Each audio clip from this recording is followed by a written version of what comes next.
15. So 16th finance commission வந்து நம்ம வந்து பார்ப்போம். ரங்கராஜன் சார் வந்து 16th ஃபினான்ஸ் கமிஷன் பற்றி அனாலிசிஸ் எழுதியிருந்தாரு. அதை தாண்டி வந்து ஃபினான்ஸ் கமிஷன் ரிப்போர்ட் வந்து பிப்ரவரி 1 பார்லிமெண்ட்ல தாக்கல் பண்ணோன்னா அந்த வாரம் வந்து 2 டேட்டா பாயிண்ட்ஸ் வந்துச்சு. ஹிந்துவில் அனாலிசிஸ் பண்ணியிருந்தாங்க டீட்டெயில்டாக. அதுலேருந்து நான் கண்டென்ட் எடுத்திருக்கேன். அண்ட் எக்ஸ்பிரஸ் வந்து நம்ம கண்டென்ட் எடுத்திருக்கேன் அனாலிசிஸ்க்கு. So will discuss the 16th finance commission. So finance கமிஷன்னா என்ன அப்படிங்கிற அந்த பிரீஃபான கதையை வந்து ஒரு வாட்டி கேட்டுக்கலாம். கேட்டுட்டு will start. So what is the role of finance commission அப்படின்னு பார்த்தா, இந்தியாவில் வந்து we are having central government and we are having state government. So central கவர்மெண்ட்க்கும் ஸ்டேட் கவர்மெண்ட்க்கும் நடுவில் there is vertical and horizontal imbalances. So vertical and horizontal இம்பேலன்ஸ்னா என்ன அப்படின்னா, central government they are having a lot of taxation power. So high taxation power, நிறைய taxation power இருக்கு. அதனால வந்து இவங்கள்ட்ட வந்து மணி வந்து அதிகமாக இருக்கும். அண்ட் ஆனால் ஸ்டேட் கவர்மெண்ட்ஸ் கிட்ட வந்து low taxation power. So taxation power already வந்து கம்மி தான். அண்ட் ஜிஎஸ்டி வந்த பிறகு இன்னும் வந்து ability to generate own source revenue அப்படிங்கிறது குறைஞ்சிடுச்சு. So low taxation power but huge responsibility. Huge ரெஸ்பான்சிபிலிட்டினா they are having health, agriculture, law and order. அதை தாண்டி வந்து எஜுகேஷன் கன்கரண்ட் லிஸ்ட் இருந்தாலும் எஜுகேஷன் ஒரு மேஜர் எக்ஸ்பெண்டிச்சர் போகுது. ஸோ நிறைய எக்ஸ்பெண்டிச்சர் ரெஸ்பான்சிபிலிட்டி இருக்கு. ஆனால் ஓன் சோர்ஸ் ரெவன்யூ மொபிலைஸ் பண்ணுறதுக்கான டாக்ஸேஷன் பவர் குறைஞ்சிடுச்சு ஆஃப்டர் ஜிஎஸ்டி. அதுக்கு முன்னாடி குறைஞ்சிட்டு வந்தது. அண்ட் ஜிஎஸ்டி வந்த பிறகு எஸ்ஜிஎஸ்டி ஷேர் வருது, பட் அட் அவர் ஓன் டிஸ்கிரிப்ஷனில் டாக்ஸ் போடுற பவர் குறைஞ்சிடுச்சு.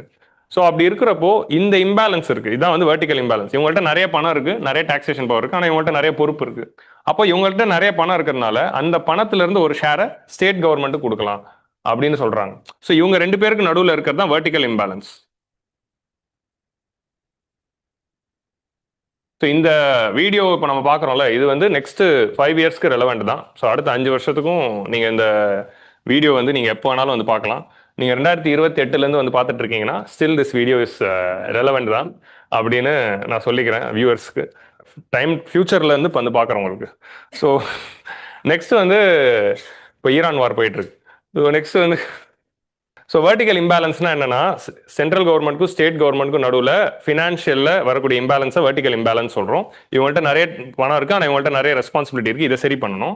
அண்ட் அமாங் ஸ்டேட்ஸ் வந்து நிறைய ஸ்டேட் கவர்மெண்ட் இருக்குது. தமிழ்நாடு, யூபி, பீகார் இவங்களுக்குள்ள ஒரு சில ஸ்டேட்ஸ் வந்து நிறைய ரெவன்யூ வந்து ஏர்ன் பண்ணுறாங்க, நிறைய ஜிஎஸ்டிபி இருக்குது. ஒரு சில ஸ்டேட்ஸ் கிட்ட எக்கனாமிக் ஆக்டிவிட்டி பெருசாக இல்லாதனால நிறைய டாக்ஸேஷன் கலெக்ட் ஆக மாட்டேங்குது. ஒரு சில ஸ்டேட்ஸ் கிட்ட நல்லா கலெக்ட் ஆகுது.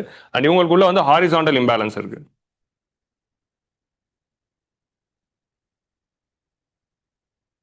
ஸோ இந்த வெர்டிக்கல் இம்பேலன்ஸையும் ஹாரிசாண்டல் இம்பேலன்ஸையும் சரி பண்ணுறதுக்காக கான்ஸ்டியூஷனில் உருவாக்கப்பட்ட ஒரு ப்ரொவிஷன் தான், ஆர்டிகல் 280 ஆஃப் தி கான்ஸ்டியூஷனில் உருவாக்கப்பட்ட ஒரு ப்ரொவிஷன் தான் வந்து finance commission.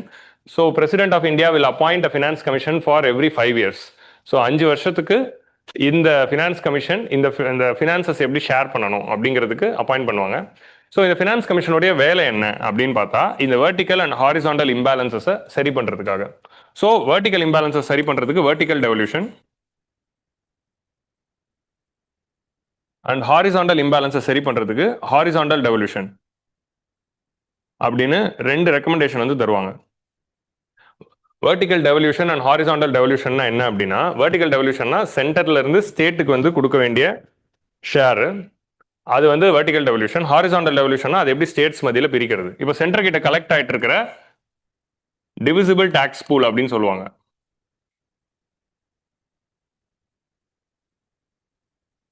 So divisible tax பூல்னா என்னதுன்னா, சென்ட்ரல் கவர்மெண்ட் கலெக்ட் பண்ண total taxes, all the direct taxes, indirect taxes put together, அவங்க கலெக்ட் ஆகிட்டு இருக்கிற இந்த டோட்டல் அமௌண்ட்டை தான் டிவிசிபிள் டாக்ஸ் பூல் அப்படின்னு நம்ம சொல்லுவோம். டிவிசிபிள்னா அதை தான் டிவைட் பண்ணி ஸ்டேட்டுக்கு கொடுக்க போகிறோம்.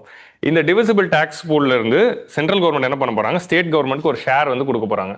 ஸோ அப்படி கொடுத்து இவங்க கிட்ட கம்மியான பணம் இருக்கிறத சரி கட்டுறாங்க. அதுதான் வெர்டிக்கல் டெவல்யூஷன். ஸோ சென்ட்ரல் இருந்து ஸ்டேட்டுக்கு வருது. ஹாரிசாண்டல் டெவல்யூஷன்னா என்ன அப்படின்னா, இப்போ அப்படி ஸ்டேட்டுக்கு வந்த பணத்தை 28 ஸ்டேட்டுக்கும் பிரிச்சு கொடுக்கணும். அண்ட் யூனியன் டெரிட்டரிக்கு கொடுக்க மாட்டாங்க. யூனியன் டெரிட்டரிக்கு டைரக்டா சென்ட்ரல் கவர்மெண்ட்டே ஹோம் அஃபேர்ஸ் மூலமா டீல் பண்ணிப்பாங்க. வெறும் 28 ஸ்டேட்டுக்கு கொடுத்தா போதும். ஸோ அப்போ 28 ஸ்டேட்ஸுக்குமே இந்த அமௌண்ட்டை வந்து பிரிச்சு கொடுக்கணும். சென்ட்ரலோட கலெக்ஷன்ல இருந்து வந்தது அப்படி பிரிச்சு கொடுக்குறப்போ எவ்வளோ, தமிழ்நாட்டுக்கு எவ்வளோ ஷேர், கேரளாக்கு எவ்வளோ ஷேர், ஆந்திராக்கு எவ்வளோ ஷேர், அதை எப்படி முடிவு பண்ணுறது. ஸோ அதை முடிவு பண்ணி ஒரு ஸ்டேட்டுக்கு ஒரு ஷேர் வந்து கொடுப்பாங்க. அதுக்கு பேர் தான் ஹாரிசாண்டல் டெவல்யூஷன். ஸோ அப்போது சென்ட்ரல் கவர்மெண்ட் கலெக்ட் பண்ண டோட்டல் டாக்ஸ்லேருந்து ஸ்டேட்டுக்கு கொடுக்கறது வெர்டிக்கல் டெவல்யூஷன். அப்படி ஸ்டேட்டுக்கு கொடுக்குறப்போ ஒவ்வொரு ஸ்டேட்டுக்கும் எவ்வளோ ஷேர்னு பிரித்து கொடுக்கறதுக்கு பேர் ஹாரிசாண்டல் டெவல்யூஷன். இது மூலமாக vertical and horizontal imbalances, fiscal இம்பேலன்சஸை சரி பண்ணுறாங்க. அதனால தான் இதை வந்து it's the second wheel of fiscal federalism அப்படின்னு சொல்லுவாங்க. Sorry, balancing wheel of fiscal federalism அப்படின்னு சொல்லுவாங்க. பேலன்சிங் வீல் ஆஃப் ஃபிஸ்கல் ஃபெடரலிசம்னா என்னதுன்னா, இந்த இம்பேலன்ஸ் எல்லாம் சரி கட்டுறதுனால பேலன்சிங் வீல் அப்படின்னு இதை வந்து சொல்லுவாங்க. ஃபிஸ்கல் ஃபெடரலிசம்னா central and state relation with respect to finances, அதான் வந்து ஃபிஸ்கல் ஃபெடரலிசம். ஸோ அப்போ உங்களுக்கு புரியுதா, இதுதான் வந்து main role of finance commission. இந்த ரோலை பண்ணுறதுக்காகவே ஆர்டிகல் 280 ஆஃப் தி கான்ஸ்டியூஷனில் உருவாக்கி இருக்கிறதுனால இது ஒரு கான்ஸ்டியூஷனல் பாடி, அதனால பேப்பர் 2ல ரெலவென்ட். அண்ட் இது வந்து ஃபினான்சஸை ஷேர் பண்ணுற விஷயங்கள் பார்த்துட்டு இருக்கிறதுனால, ஃபிஸ்கல் ஃபெடரலிசம் ரிலேட்டடாக டீல் பண்ணுறதுனால பேப்பர் 3 கவர்மெண்ட் பட்ஜெட்டிங்லையும் கொஸ்டின் வந்து வரலாம். ஸோ அப்போ வந்து வாட் இஸ் ஃபினான்ஸ் கமிஷன், அதோட ஃபங்க்ஷன்ஸ் என்ன அப்படின்னு பேப்பர் 2ல பாலிட்டியாக கேட்கலாம், இல்லை பேப்பர் 3ல அதோட ரெக்கமெண்டேஷன்ஸ் என்ன, அது மூலமாக ஃபிஸ்கல் ஃபெடரலிசம் எப்படி இருக்குன்னு பேப்பர் 3லையும் கேட்கலாம். ஸோ ரெண்டுத்துலையுமே it's a very important topic. So அப்போ உங்களுக்கு புரியுதா, இதான் வந்து மேஜர் வேலை. இதை தாண்டி வந்து ஃபினான்ஸ் கமிஷனோட வேலை என்ன அப்படின்னு பார்த்தா, ஸோ வெர்டிகல் ஹாரிசாண்டல் டெவல்யூஷனை தாண்டி ஏதாவது ஒரு ஸ்டேட்டுக்கு ஏதாவது ஒரு கிராண்ட் கொடுக்கணும்னா அதுவும் கொடுக்கலாம். ஆர்டிகல் 275ல என்ன சொல்றாங்க அப்படின்னா, any state which is in need of any grants. இப்போ ஒரு ஸ்டேட்டுக்கு ஒரு பர்டிகுலர் பர்பஸ்க்கு ஏதாவது கிராண்ட்ஸ் கொடுக்கணும்னா கொடுக்கலாம். ஸோ அது எப்படி கொடுக்கலாம்னா, அது சென்ட்ரல் கவர்மெண்ட் வில் டிசைட். அவங்களுடைய ஸ்டேட்டோடைய ஃபினான்சஸை ஸ்டேபிளாக வச்சுக்கிறதுக்கு ஏதாவது கிராண்ட்ஸ் கொடுக்கலாம். அது 28 ஸ்டேட்டும் கொடுக்கணும்னு அவசியம் இல்லை. 280 படி எல்லா ஸ்டேட்டும் கொடுக்கணும். ஆனால் 275 படி கொடுக்கறது வந்து it's discretion of central government. அவங்க இந்த எது கொடுக்கணும்னு நினைக்கிறாங்களோ அதுக்கு மட்டும் கொடுக்கலாம். செலக்டிவ் ஸ்டேட்ஸுக்கு மட்டும் கொடுக்கலாம். ஒரு ஸ்பெசிஃபிக் பர்பஸ்க்கு மட்டும் கொடுக்கலாம். அதான் வந்து 275ல they will suggest grants. So ஹெல்த்துக்கு, எஜுகேஷனுக்கு, அதுக்கப்புறமா வந்து வேரியஸ் அதர் ஆக்டிவிட்டீஸ்க்கு அதுக்கு வந்து கொடுக்கலாம். ஸோ அது 275. ஸோ இந்த வந்து கிராண்ட்ஸை வந்து சஜஸ்ட் பண்ணுறது அடுத்த வேலை. மூணாவது வேலை என்ன அப்படின்னா, இப்போ நம்ம central level, state government level பார்க்குறோம். இதுக்கு அடுத்து ஒரு லெவல் இருக்குது, அதான் வந்து local government. Central government, state government, local government. So local கவர்மெண்ட்டுக்கு வந்து இதே பிரச்சனை இருக்குது. இப்போ எப்படி வந்து சென்டருக்கும் ஸ்டேட்டுக்கு நடுவில் ஒரு வெர்டிகல் அண்ட் ஹாரிசாண்டல் இம்பேலன்ஸ் இருக்கோ, அதே மாதிரி ஸ்டேட்டுக்கும் லோக்கல் கவர்மெண்ட்டுக்குள்ள ஒரு வெர்டிகல் அண்ட் ஹாரிசாண்டல் இம்பேலன்ஸ் இருக்குது. அதை சரி பண்ணுறதுக்காக ஸ்டேட் ஒரு ஃபினான்ஸ் கமிஷனை ஃபார்ம் பண்ணணும் அப்படின்னு ஆர்டிகல் 243 இருக்குது. ஸோ 243 எந்த ஆர்டிகல் நம்பர்? I forgot. 243 ஐயா, 243 ஐயில் இருக்குது. ஸோ டக்குன்னு ஞாபகம் வரல, அதுக்கு நிமோனிக்ஸ் வேறு வச்சுருந்தேன். நிமோனிக்ஸே ஞாபகம் வச்சுக்கிறதுக்காக தான், அதுவே மாதிரி இது இட்ஸ் அ நார்மல் திங். இப்போ நிமோனிக்ஸை போய் ரிவைஸ் பண்ணாதான் அது ஞாபகம். ஸோ 243 ஐயில் வந்து ஸ்டேட் ஃபினான்ஸ் கமிஷனுக்கு இருக்குது. So every state must appoint a state finance commission. அதாவது every governor will appoint a state finance commission. State கவர்மெண்டோட ஃபினான்சஸை லோக்கல் கவர்மெண்ட், அதாவது பஞ்சாயத்து அண்ட் முனிசிபாலிட்டிஸ்க்கு கொடுக்கறதுக்காக ஸ்டேட் லெவலில் ஒன்று அப்பாயிண்ட் பண்ணணும் அப்படின்னு ஆர்டிகல் 243ல இருக்குது. அப்படி ஸ்டேட் லெவலில் அந்த ஃபினான்ஸ் கமிஷனை எப்படி ஃபங்க்ஷன் பண்ணுறது, அவங்களுடைய ஸ்டேட்டோட ஃபினான்சஸ் ஸ்ட்ராங்காக இருந்து, ஸ்டேட்டோட ஃபினான்ஸ் வந்து இன்னைக்கு நிறைய பணம் இருந்தால் தான் அவங்களால லோக்கல் கவர்மெண்ட் கொடுக்க முடியும். So to augmenting the consolidated fund of state அப்படிங்கிற ஒரு லைன் இருக்கும் ஆர்டிகல். அதோட மீனிங் என்னன்னா, ஆக்மெண்ட்னா ஸ்ட்ரென்தன். ஸ்டேட்டோட ஃபினான்ஸை நம்ம ஸ்ட்ரென்தன் பண்ணால் தான் லோக்கலுக்கு பணம் போகும். ஸோ ஸ்டேட்டோட ஃபினான்ஸை ஸ்ட்ரென்தன் பண்ணணும். அதே மாதிரி we have to give any advice to state finance commission so that they are also devoluting the money to local government அப்படிங்கிறது இருக்கு. இதுதான் வந்து கான்ஸ்டியூஷனில் இருக்கும். ஸோ நெக்ஸ்ட் வந்து any other functions which is given by the president related to finance. President வந்து finance ரிலேட்டடாக எந்த அட்வைசரி கொடுத்தாலும் அது வந்து கொடுக்கலாம் அப்படிங்கிறது இருக்கும். ஸோ ஆரம்பத்தில் வந்து வெறும் வந்து ஸ்டேட் ஃபினான்ஸ் கமிஷன் எப்படி வந்து லோக்கல் பாடிக்கு வந்து கொடுக்கணும் அப்படிங்கிற மாதிரி தான் இருந்துச்சு. அந்த மாதிரி தான் வந்து அது போயிட்டு இருந்தது. பட் நம்ம 73rd அமெண்ட்மெண்ட் ஆக்டை கொண்டு வந்த பிறகு என்ன ஆயிடுச்சுன்னா, லோக்கல் செல்ஃப் கவர்மெண்ட் பாடிஸும் வந்துருச்சு, பஞ்சாயத்து முனிசிபாலிட்டிஸும் எஸ்டாப்ளிஷ் பண்ணியாச்சு.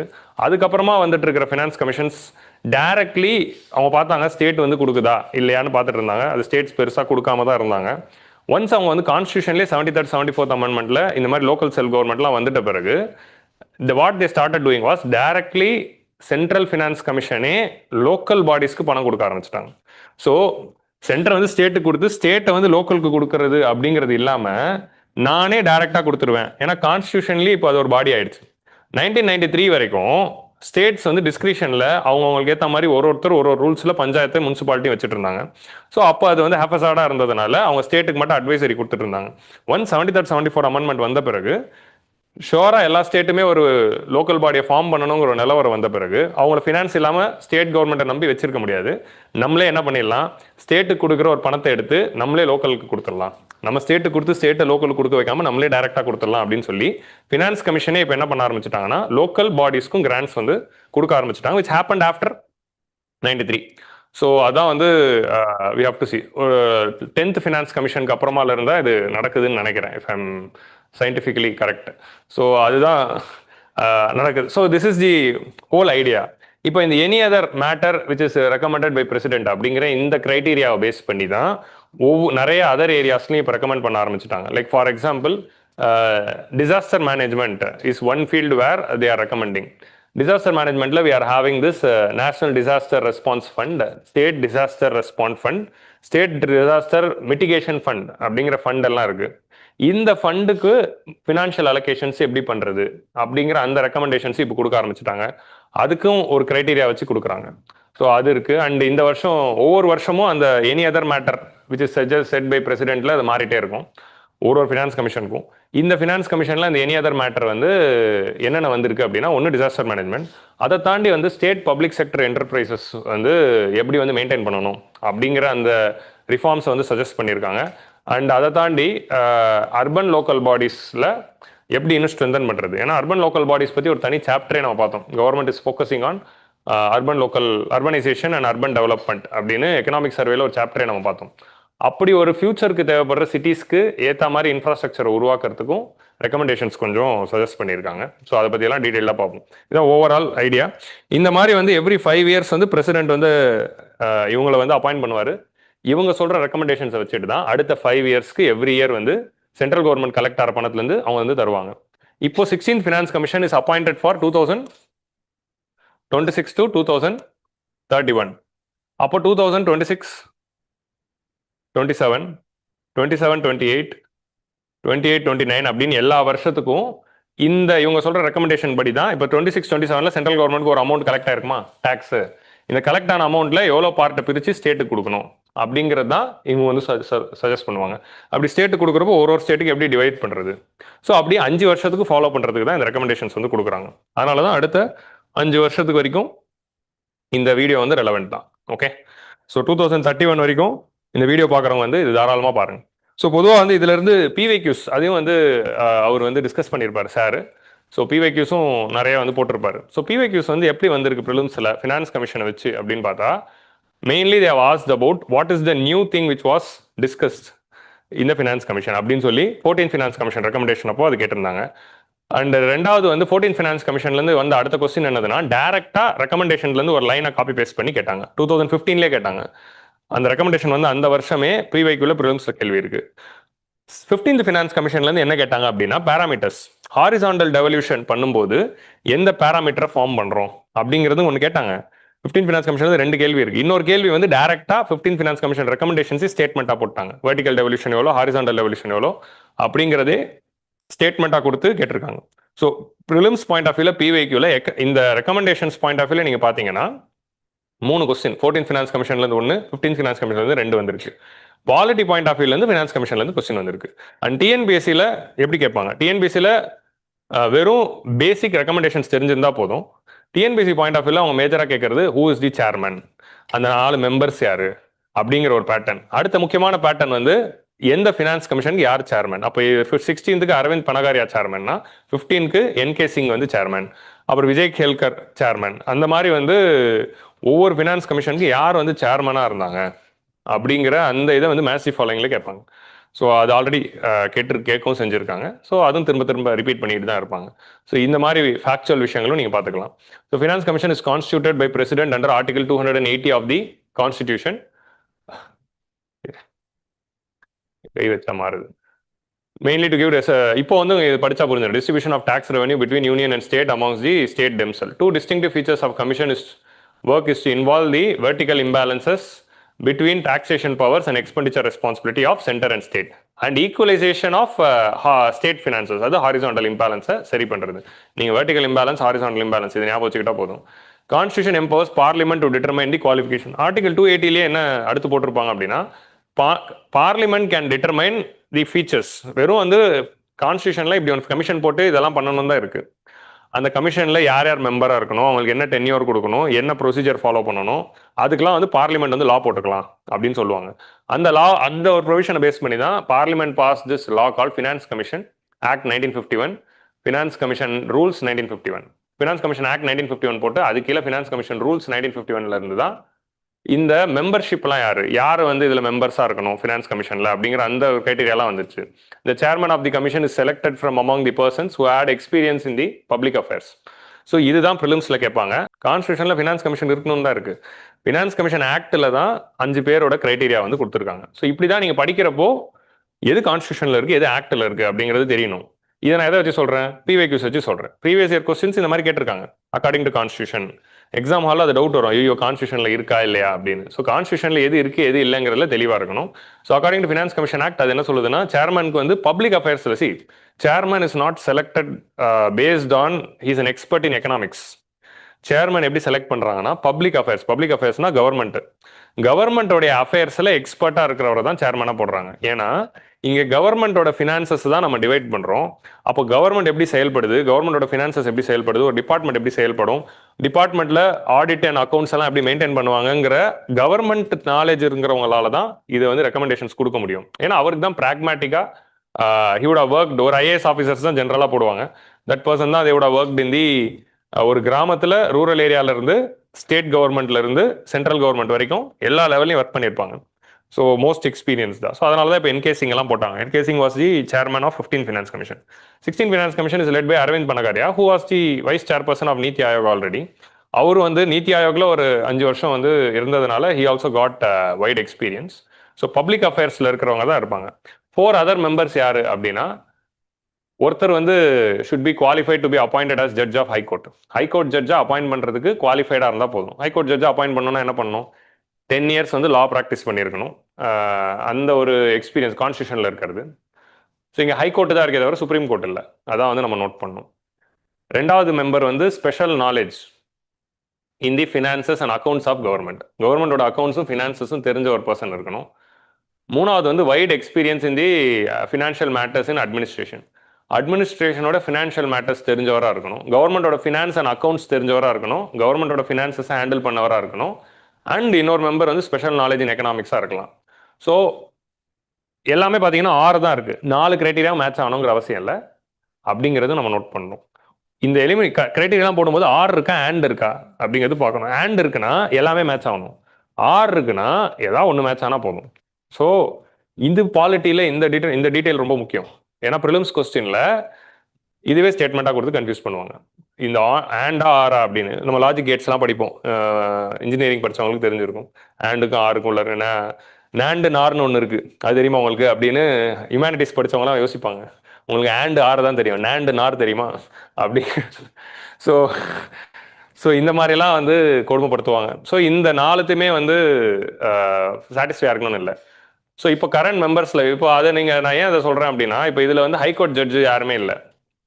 உங்களுக்கு புரியுதா? அதுதான் வந்து நம்ம புரிஞ்சுக்கணும். 16th ஃபினான்ஸ் கமிஷனோட மெம்பர் யாருன்னா அரவிந்த் பனகாரியா சேர்பர்சன், ஃபார்மர் நீத்தி ஆயோகோட vice chairman and is a renowned economist. அதை தாண்டி இது வந்து இப்போ டிஎன்பிஎஸ்சி ஆஸ்பிரன்ஸ் பார்த்துக்கலாம். அஜய் நாராயண் ஜா இவர் வந்து 15th ஃபினான்ஸ் கமிஷன்லேயே மெம்பராக இருந்திருக்கிறாரு. இவர் பாருங்க IAS officer, secretary to department of expenditure, கவர்மெண்டோட செக்ரட்டரியா இருந்தவர் அஜய் நாராயண் ஜா. ஸோ கவர்மெண்டோட ஃபினான்ஸை தெரிஞ்சவர். அதே வந்து department of expenditure, so finance சைடில் செக்ரட்டரியா இருந்தவர். ஆனி ஜார்ஜ் மேத்யூ இவங்களும் ஒரு secretary department of expenditure. So 2 கவர்மெண்ட்லேருந்து எடுத்திருக்காங்க. நிரஞ்சன் ராஜ் அத்தியக்ஷா, அவர் பேரே ராஜ் அத்தியக்ஷான்னு வச்சிருக்காங்க. இவர் கௌட்டில்யாவோட ஃபேனா என்னவோ தெரில. So Mauryan empire fan Rajadhyaksha அப்படிங்கிற பேர் வச்சிருக்காங்க. So executive director of Artha Global. So இவங்க வந்து ஏதோ ஒரு எக்கனாமிஸ்ட், ஊஸ் ப்ரைவேட்டில் இருக்கிற ஒரு எக்கனாமிஸ்ட் தான். அண்ட் நெக்ஸ்ட் வந்து சௌமியா காந்தி கோஷ், இவங்க வந்து chief economic adviser to state bank of India. So எஸ்பிஐலேருந்து எடுத்திருக்காங்க, பேங்கிங் அண்ட் ஃபினான்சஸ். அதில் 3 ஃபுல் டைம், ஒருத்தவங்க வந்து பார்ட் டைம் அப்படின்னு போட்டிருக்கு. அதையும் வந்து நோட் பண்ணிக்கோங்க, இதுவும் ஸ்டேட்மெண்ட்டாக வரலாம். ஸோ இவங்க தான் வந்து 5 மெம்பர்ஸ். ஸோ இப்போ ஆர்டிகல் 280 ஆஃப் தி கான்ஸ்டியூஷனில் என்ன இருக்கு, the distribution. So what is the role of finance commission அப்படின்னு பார்த்தா, இது according to article 280 distribution between union and states of net proceeds of taxes. So கான்ஸ்டியூஷனில் இருக்கிற வேர்டு வந்து net proceeds of taxes. Net proceeds of டாக்ஸஸ்னா என்ன அப்படின்னா, gross proceeds of டாக்ஸஸ்னா என்னன்னு ஃபர்ஸ்ட் புரிஞ்சுக்கோங்க. கவர்மெண்ட் கலெக்ட் பண்ணிருக்கிற total taxes without chess and surcharge. இல்ல கிராஸ்ல வந்து எல்லாமே வரும். கிராஸ்ல என்ன வரும் அப்படின்னா, சென்ட்ரல் கவர்மெண்ட் கலெக்ட் ஆயிருக்கிற டோட்டல் டாக்ஸஸ். நெட்னு ஒன்று இருக்குன்னா அப்போ கிராஸ்னு ஒன்று இருக்கும். கிராஸ் ப்ரொசீட்ஸில் எல்லா டாக்ஸஸும் இருக்கணும், ஆல் டாக்ஸஸ். அப்போ நெட் என்ன? நெட்டுக்குள்ள என்ன வரும்னா gross minus collection charges. Tax வந்து கலெக்ட் பண்றதுக்காக கவர்மெண்ட் ஆகிற சார்ஜஸ் இருக்குல்ல. இப்போ ஐஆர்எஸ்ன்னு 2 டிபார்ட்மெண்ட் வச்சிருக்கோம். டிபார்ட்மெண்ட் ஆஃப் ரெவன்யூ அப்படின்னு ஒரு டிபார்ட்மெண்ட் இருக்கு. அது கீழே ஒரு அட்மினிஸ்ட்ரேட்டிவ் ஸ்ட்ரக்சரே ஆகுது. அப்போ அவங்களுக்கான செலவுகள் வந்து மைனஸ் ஆகுது. அதுக்கப்புறமா வந்து எது மைனஸ் ஆகும்னா cess and surcharge. So cess and சர்சார்ஜும் வந்து it's a tax which is collected by government தான். ஆனால் செஸ்ஸையும் சர்சார்ஜும் இந்த டிவிசிபிள் டாக்ஸ் பூல்ல இல்லை. செஸ்னா என்ன? It's a tax on tax. சர்சார்ஜும் it's a tax on tax. Tax மேலே போடுற ஒரு டாக்ஸ் தான். ஸோ ஆனால் அந்த டாக்ஸ் வந்து செஸ்ஸுங்கிறது ஒரு exclusive purpose for which it is லேடுக்கு போயிடும். சர்சார்ஜுங்கிறது கவர்மெண்டோட ஜென்ரல் ஃபினான்ஸுக்கு போயிடும். ஆனால் ரெண்டுமே வந்து ஃபினான்ஸ் கமிஷனோட ஷேரில் வராது. ஏன்னா அதை மைனஸ் பண்ண பிறகு தான் நெட்டே வருது. ஸோ அப்போ இந்த மாதிரியான விஷயங்கள் தான் ப்ரிலிம்ஸ் பாயிண்ட் ஆஃப் வியூல தே கேன் ஆஸ்க். உங்களுக்கு புரிஞ்சிச்சா? செஸ்ஸுக்கு சர்சார்ஜுக்குள்ள இருக்க வித்தியாசம் பற்றி இன்னும் டீட்டெயிலாக தெரிஞ்சுக்கணும் நீங்கள் ஸ்டாட்டிக் பார்ட் பாருங்க. ஏன்னா நம்ம லாட் ஆஃப் ஸ்டாட்டிக் போர்ஷன்ஸ்குள்ளே போக முடியாது. ஸோ செஸ்ஸுங்கிறது it's a tax which is imposed on the taxes. So அப்போ நெட் ப்ரொசீட்ஸ் வந்து அதை வந்து it will be divided between them. சென்டருக்கும் ஸ்டேட்டுக்கு நடுவில் இந்த நெட் ப்ரொசீட்ஸை எப்படி வந்து டிவைட் பண்ணும்? இந்த நெட் ப்ரொசீட்ஸ் வந்து எவ்வளோ அப்படின்னு யார் வந்து சர்டிஃபை பண்ணுவா? Who's in charge to certify? இப்போ இந்த வருஷம் இதான் நெட் ப்ரொசீட்ஸ் அப்படிங்கிறது பார்த்தீங்கன்னா comptroller and auditor general of India. அது வந்து கான்ஸ்டியூஷன்ல இருக்கு. காம்ப்ட்ரோலர் ஆடிட்டரோட ஃபங்க்ஷன்ஸ்ல பார்க்குறப்போ he is the person who certifies the net proceeds of taxes அப்படின்னு ஒரு லைன் இருக்கும். ரேண்டமாக நீங்கள் சிஏஜி பற்றி படிக்கிறப்போ அங்கே ஒரு லைன் வரும். சம்மந்தமே இல்லாமல் அது ஒரு லைன் இல்லை. அந்த லைனை நீங்கள் இந்த லைனோட லிங்க் பண்ணுங்க. நெட் ப்ரொசீட்ஸ் ஆஃப் டாக்ஸஸ்லேருந்து தான் ஷேர் வந்து நம்ம கொடுக்குறோம் அப்படின்னா காம்ப்ட்ரோலர் அண்ட் ஆடிட்டர் தான் வந்து அது ஃபைனலாக வந்து இவ்வளோதான் நெட் ப்ரொசீட்ஸ் அப்படின்னு சொல்லுவார். அப்படிங்கிற அந்த ஒரு லிங்க் வந்து you have to understand. So next வந்து the principle which should govern the grants in aids. So article 275க்குள்ள என்னென்னலாம் கிராண்ட்ஸ் வந்து கொடுக்கணும் அப்படிங்கிறதுக்கும் எந்த பிரின்சிபல்லாம் என்னதுன்னா எந்தெந்த பர்பஸ்க்கு கொடுக்கணும் அப்படிங்கிறது தான் இதில் வந்து கொடுத்துருக்காங்க. ரெவன்யூஸ் வந்து grants in aid of revenues of the states out of the consolidated fund of India. So ஸ்டேட்டோட ரெவன்யூஸை வந்து ஸ்ட்ரென்தன் பண்ணுறதுக்கு என்னென்னலாம் கிராண்ட்ஸ் வந்து கொடுக்கணும். இது கீழே தான் என்னென்ன கிராண்ட்ஸ்லாம் கொடுத்துட்டு இருந்தாங்க அப்படின்னா revenue deficit grants and sector specific grants அப்படின்னு 2 விதமான கிராண்ட்ஸ் வந்து போன ஃபினான்ஸ் கமிஷன் வரைக்கும் கொடுத்துட்டு இருந்தாங்கன்னு நான் பாஸ்ட் டென்ஸ்ல கொடுக்குறேன்னா அப்போ இந்த ஃபினான்ஸ் கமிஷனில் கொடுக்கல. ஸோ செக்டர் ஸ்பெசிஃபிக் கிராண்ட்ஸ்னா என்ன அப்படின்னா ஒவ்வொரு ஸ்டேட்டுக்கும் ஹெல்த்துக்கு, எஜுகேஷனுக்கு, அப்புறமா வந்து சானிடேஷனுக்கு, இன்ஃப்ராஸ்ட்ரக்சருக்கு அப்படின்னு சொல்லி ஒவ்வொரு செக்டருக்கும் இவ்வளோ ரூபாய் நீங்கள் ஸ்பெண்ட் பண்ணணும் அப்படின்னு சொல்லி கிராண்டை வந்து ஸ்டேட்ஸுக்கு கொடுப்பாங்க. இது வந்து செக்டர் ஸ்பெசிஃபிக் கிராண்ட்ஸு. அப்புறமா வந்து ரெவன்யூ டெபிசிட் கிராண்ட்ஸ்னு ஒன்று இருக்குது. ரெவன்யூ டெபிசிட் கிராண்ட்னா என்னதுன்னா ரெவன்யூ டெபிசிட்ஸ் அதிகமாக இருக்கிற ஸ்டேட்ஸ் ஐடென்டிஃபை பண்ணி அவங்களோட ரெவன்யூ டெபிசிட்டை குறைக்கிறதுக்காக அதுக்கு ஒரு கிராண்ட் வந்து தராங்க. ஸோ தட் ஸ்டேட் கவர்மெண்ட் வந்து ரெவன்யூ டெபிசிட் நிறைய இருக்குன்னா அதோட மீனிங் என்ன? ரெவன்யூ எக்ஸ்பெண்டிச்சர்ஸ்க்கே கடன் வாங்குறாங்கன்னு அர்த்தம். கரெக்டாக? அதான ரெவன்யூ டெபிசிட். ஸோ அப்போ ரெவன்யூ எக்ஸ்பெண்டிச்சருக்கே நீங்கள் கடன் வாங்குறீங்க அப்படின்னா அந்த பேர்டனை வந்து குறைக்கிறதுக்காக ரெவன்யூ டெபிசிட் கிராண்ட்ஸ்னு ஒன்று கொடுக்குறாங்க. அந்த 2 கிராண்ட்ஸ் வந்து 15 ஃபினான்ஸ் கமிஷன் வரைக்கும் கொடுத்துட்டு இருந்தாங்க. ஸோ அதான் இந்த கிரைட்டீரியா கீழே 15 ஃபினான்ஸ் கமிஷன் கொடுத்துச்சு. 16 ஃபினான்ஸ் கமிஷன் அந்த 2 கிராண்ட்ஸுமே இந்த வருஷம் கொடுக்கல.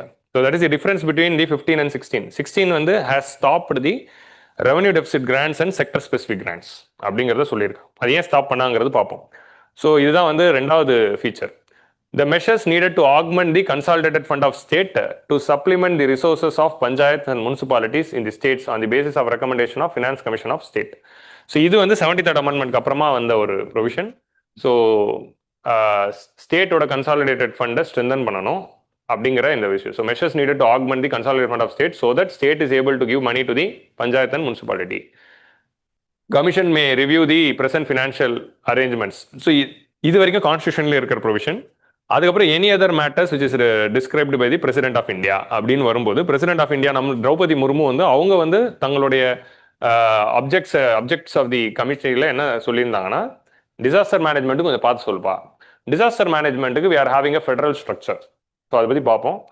Central national disaster management act, state disaster management ஆக்ட்னு இருக்குது. ஸோ அது கீழே national disaster management fund, national disaster response fund, state disaster response ஃபண்டுன்னு 2 ஃபண்ட் இருக்குது. அந்த ஃபண்டிங் ரிலேட்டடாக ரெக்கமெண்டேஷன்ஸ் கொடுங்க அப்படிங்கிறதையும் சொல்லியிருக்காங்க. ஸோ அதான் வந்து இந்த வாட்டி பிரசிடென்ட் வந்து எக்ஸ்ட்ராவாக ஆட் பண்ணது. ஸோ அதுக்கு என்ன வந்திருக்குன்னு பார்ப்போம். ஸோ ரிப்போர்ட் வந்து பட்ஜெட்டோட பார்லிமெண்ட்டில் டேபிள் பண்ணாங்க. ஸோ இதர் கீ ரெக்கமெண்டேஷன்ஸ் என்ன? Share of the states in the central taxes, vertical devolution. Vertical devolution எவ்வளோ முடிவு பண்ணியிருக்காங்கன்னா 41%. ஸோ சென்ட்ரல் கவர்மெண்ட் கலெக்ட் ஆகிற நெட் டேக்ஸ் ப்ரொசீட்ஸ்லேருந்து 41% ஸ்டேட்டுக்கு கொடுக்கணும். அப்போ சென்ட்ரல் கவர்மெண்ட் கிட்ட 100 ரூபாய் இருக்குது அப்படின்னா 41 ரூபா ஸ்டேட்ஸுக்கு கொடுத்துடணும். ஓகே. ஸோ அதான் வந்து வெர்டிகல் டெவல்யூஷனை சரிப்படுத்துறாங்க. ஸோ இந்த மாதிரி சென்ட்ரல் கவர்மெண்ட் ஸ்டேட்டுக்கு எவ்வளோ கொடுக்கணுங்கிறது தான் vertical devolution. So central government 100 rupees இருந்தால் 41 rupees கொடுக்கணும். ஸோ அதான் வந்து 15th ஃபினான்ஸ் கமிஷனும் 41 தான் ஃபிக்ஸ் பண்ணாங்க. அதை அப்படியே கண்டினியூ பண்ணுறாங்க. 14th நீங்கள் இப்போ 13th நீங்கள் ஹிஸ்ட்ரி எடுத்தீங்கன்னா 13th finance commission suggested 32%. 14th finance commission plus 10 போட்டு 42% இன்க்ரீஸ் பண்ணாங்க. 15th ஃபினான்ஸ் கமிஷன் என்ன பண்ணாங்க, 42லேருந்து -1 பண்ணி 41 ஆக்குனாங்க. எதுக்காகனா ஜம்மு அண்ட் காஷ்மீர் ஸ்டேட்டாக முன்னாடி இருந்தது, அது யூனியன் டெரிட்டரியாக 2019 மாறினதுனால 15th ஃபினான்ஸ் கமிஷன் என்ன பண்ணுச்சு, அதை நாங்கள் டேரெக்டாக ஹோம் அஃபேர்ஸ் வந்து கொடுத்துப்போம் அப்படிங்கிறதுனால ஸ்டேட்ஸ் வந்து 29லேருந்து 28 குறைஞ்சதுனால 42லேருந்து 41 குறைச்சாங்க 15th ஃபினான்ஸ் கமிஷனில். 16th ஃபினான்ஸ் கமிஷன்லையும் 41 கண்டினியூ பண்ணுறாங்க. ஸோ அதான் வந்து வெர்டிகல் டெவல்யூஷனில் பார்க்குறோம். Most of the state governments கேட்டது என்ன, வெறும் தமிழ்நாடு மட்டும் இல்லை, most of the state governments 50% கேட்டிருந்தாங்க. எங்களுக்கு வந்து 50-50 வச்சுக்கலாம், 50 நீ வச்சுக்கோ, 50 நாங்கள் எடுத்துக்கிறோம் அப்படின்னு தான் கேட்டிருந்தாங்க, including Tamil Nadu. And many states வந்து 45 சொன்னாங்க, ஒரு சில ஸ்டேட்ஸ் வந்து 15 கேட்டாங்க. பட் இருந்தாலும் வந்து they have continued with the 41 அப்படிங்கிறது நம்ம பார்க்குறோம். So divisible pool is avoided after excluding the cost of collection, cess and surcharges from the gross tax revenue collected by the central government. இது அப்படியே ஸ்டேட்மெண்ட்டாக வரலாம். வாட் இஸ் divisible pool அப்படிங்கிறது. இப்போ vertical devolution புரிஞ்சிச்சா, 41%. Next horizontal டெவல்யூஷனுக்குள்ள போகலாம். இதெல்லாம் தான் பிவைக்யூவில் இருந்துச்சு. ஆக்சுவலி போன வருஷம் பிவைக்யூவில் 41% இதுதான் கேட்டிருந்தாங்க. ஸோ நிறைய பேருக்கு வந்து அது வந்து இந்த மாதிரி நெட் டேக்ஸ் ப்ரொசீட்ஸ் அப்படிங்கிற வேர்டெல்லாம் யூஸ் பண்ணதுனால அது ஃபினான்ஸ் கமிஷனோட இதை தான் கேட்குறாங்கிறதே தெரியாமல் போயிடுச்சு. ஸோ அதான் வந்து போன வருஷம் நடந்த twist. Criteria for devolution, horizontal devolution. இப்போ சென்ட்ரல் கவர்மெண்ட் கிட்ட 100 ரூபாய் வருதுன்னா அந்த 100 ரூபாயிலிருந்து 41 ரூபா ஸ்டேட்டுக்கு கொடுக்கணும் அப்படின்னு இருக்கு. அந்த 41 ரூபா ஸ்டேட் வாங்குறாங்களே, அதுல இருந்து இப்போ ஒவ்வொரு ஸ்டேட்டுக்கு எவ்வளோ ஷேரு, 41 ரூபா எப்படி 28 ஸ்டேட்டு பிரிச்சுக்க போறாங்க, ஆளுக்கு 2 ரூபா அப்படின்னு எடுத்துக்கிட்டா அது பத்தாது.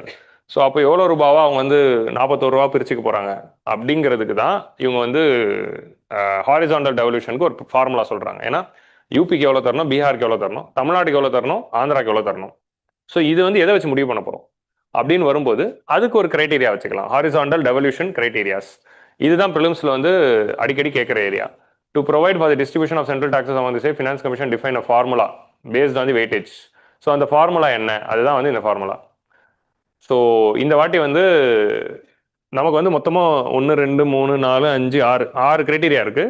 போன வருஷம் வந்து இந்த 6ஆவதாக இருந்த இந்த கிரைட்டீரியாவை ரிமூவ் பண்ணிட்டு புதுசாக ஒரு கிரைட்டீரியா ஆட் பண்ணியிருக்காங்க. ஸோ அதான் வந்து நம்ம நோட் பண்ணணும். போன வருஷம்னா லைக் லாஸ்ட் ஃபினான்ஸ் கமிஷனை கம்பேர் பண்ணும்போது 15th ஃபினான்ஸ் கமிஷன் வந்து ஆக்சுவலி பார்த்தீங்கன்னா இப்போ இதில் நோட் பண்ணுங்க, 14th ஃபினான்ஸ் கமிஷன் வந்து 2015 to 2020 தான்.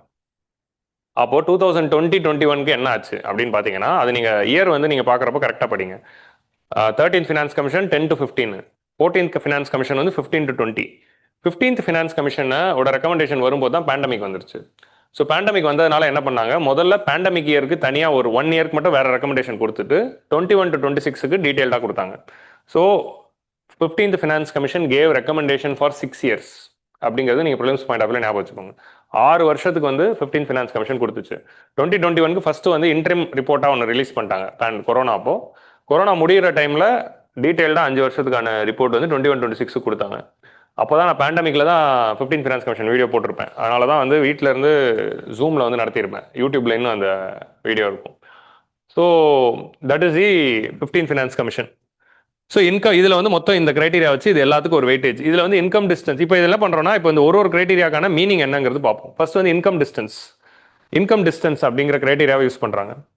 ஸோ இப்போ இந்த கிரைட்டீரியாலாம் என்னதுன்னா, ஸ்டேட்ஸுக்கெல்லாம் பிரித்து கொடுக்குறப்போ ஒவ்வொரு ஸ்டேட்டுக்கும் எவ்வளோ ஷேரு அப்படின்னு முடிவு பண்ணுறதுக்கு தான் இந்த criteria. So first criteria is income distance. So income டிஸ்டன்ஸுங்கிற கிரைட்டீரியா முன்னாடி வேற இருந்திருக்கு, இப்போ டெஃபினேஷனை வந்து மாற்றிருக்காங்க. நான் உங்களுக்கு பட்ஜெட் நடத்துகிறப்போ பழைய டெஃபினேஷன் சொல்லிட்டேன். ஸோ அதனால் அப்டேட்டடாக நான் சொல்கிறேன். ஸோ பழைய டெஃபினேஷன் என்ன அப்படின்னா, நம்ம ஸ்டேட்ஸ் எல்லாத்தையுமே நம்ம GSDP, gross state domestic product per capita இல்லை நம்ம எடுத்துக்கிறோம். ஸோ ஜிஎஸ்டிபி பெர் கேபிட்டா எடுத்துப்போம். ஜிஎஸ்டிபி பெர் கேபிட்டானா என்ன, ஸ்டேட்டுடைய கிராஸ் ஸ்டேட் டொமஸ்டிக் ப்ராடக்ட் ஒவ்வொரு ஸ்டேட்டோட ஜிடிபியை தனியாக எடுத்து டிவைடட் பை ஸ்டேட் பாப்புலேஷன். அப்போ per capita income of state வந்து நமக்கு கிடைக்கும்ல. So per capita income of ஸ்டேட்டை தான் நம்ம எடுத்துக்கிறோம். இதில் ஃபர்ஸ்ட் ரேங்க் யாரு அப்படின்னு போடுவோம். ஃபர்ஸ்ட் ரேங்க் வந்து கோவா வரும் அப்படின்னு வச்சுக்கலாம் முன்னாடி. ஸோ அப்போ ஃபர்ஸ்ட் ரேங்க் வர ஸ்டேட்ஸை தான் நம்ம வந்து ரெஃபரன்ஸாக வச்சுக்கிறோம். இப்போ இந்த ரிலேட்டிவ் பாவர்ட்டியில் நம்ம கேப் பார்ப்போம்ல, அதுதான் இன்கம் டிஸ்டன்ஸுங்கிறது. ஸோ அப்போது செகண்ட், தேர்டு, ஃபோர்த்து, ஃபிஃப்த்து அப்படின்னு ஸ்டேட்ஸை வந்து நம்ம டிசெண்டிங் ஆர்டரில் அரேஞ்ச் பண்ணுவோம். ஃபர்ஸ்ட் ரேங்க்லேருந்து ஹையஸ்ட்லேருந்து லோவஸ்ட் வரைக்கும். ஸோ அப்போ இப்போ வந்து ஃபிஃப்த் ஸ்டேட்டுக்கு எவ்வளோ கொடுக்க போகிறோம்? ஃபிஃப்த் ஸ்டேட்டுக்கு என்ன பண்ணுவோம்னா ஹையஸ்ட் ஸ்டேட்டுக்கும் இந்த ஃபிஃப்த் ஸ்டேட்டுக்கும் உள்ள இருக்கிற இந்த கேப் வந்து வாங்க, இந்த ஹையஸ்ட் ஸ்டேட்டுக்கு ஃபிஃப்த் ஸ்டேட்டுக்குள்ள இருக்கிற இந்த கேப்பை வந்து நம்ம வந்து மெஷர் பண்ணி அந்த கேப் என்னங்கிறது பார்க்கணும். அதான் வந்து income distance. What is the distance of states per capita income from the first rank state. So அப்போ இது வந்து பழைய டெஃபினிஷன். ஸோ அதுதான் இன்கம் டிஸ்டன்ஸாக முன்னாடி இருந்துச்சு. ஸோ இந்த கேப் வந்து higher the gap higher the share, அதான் வந்து இதோட idea.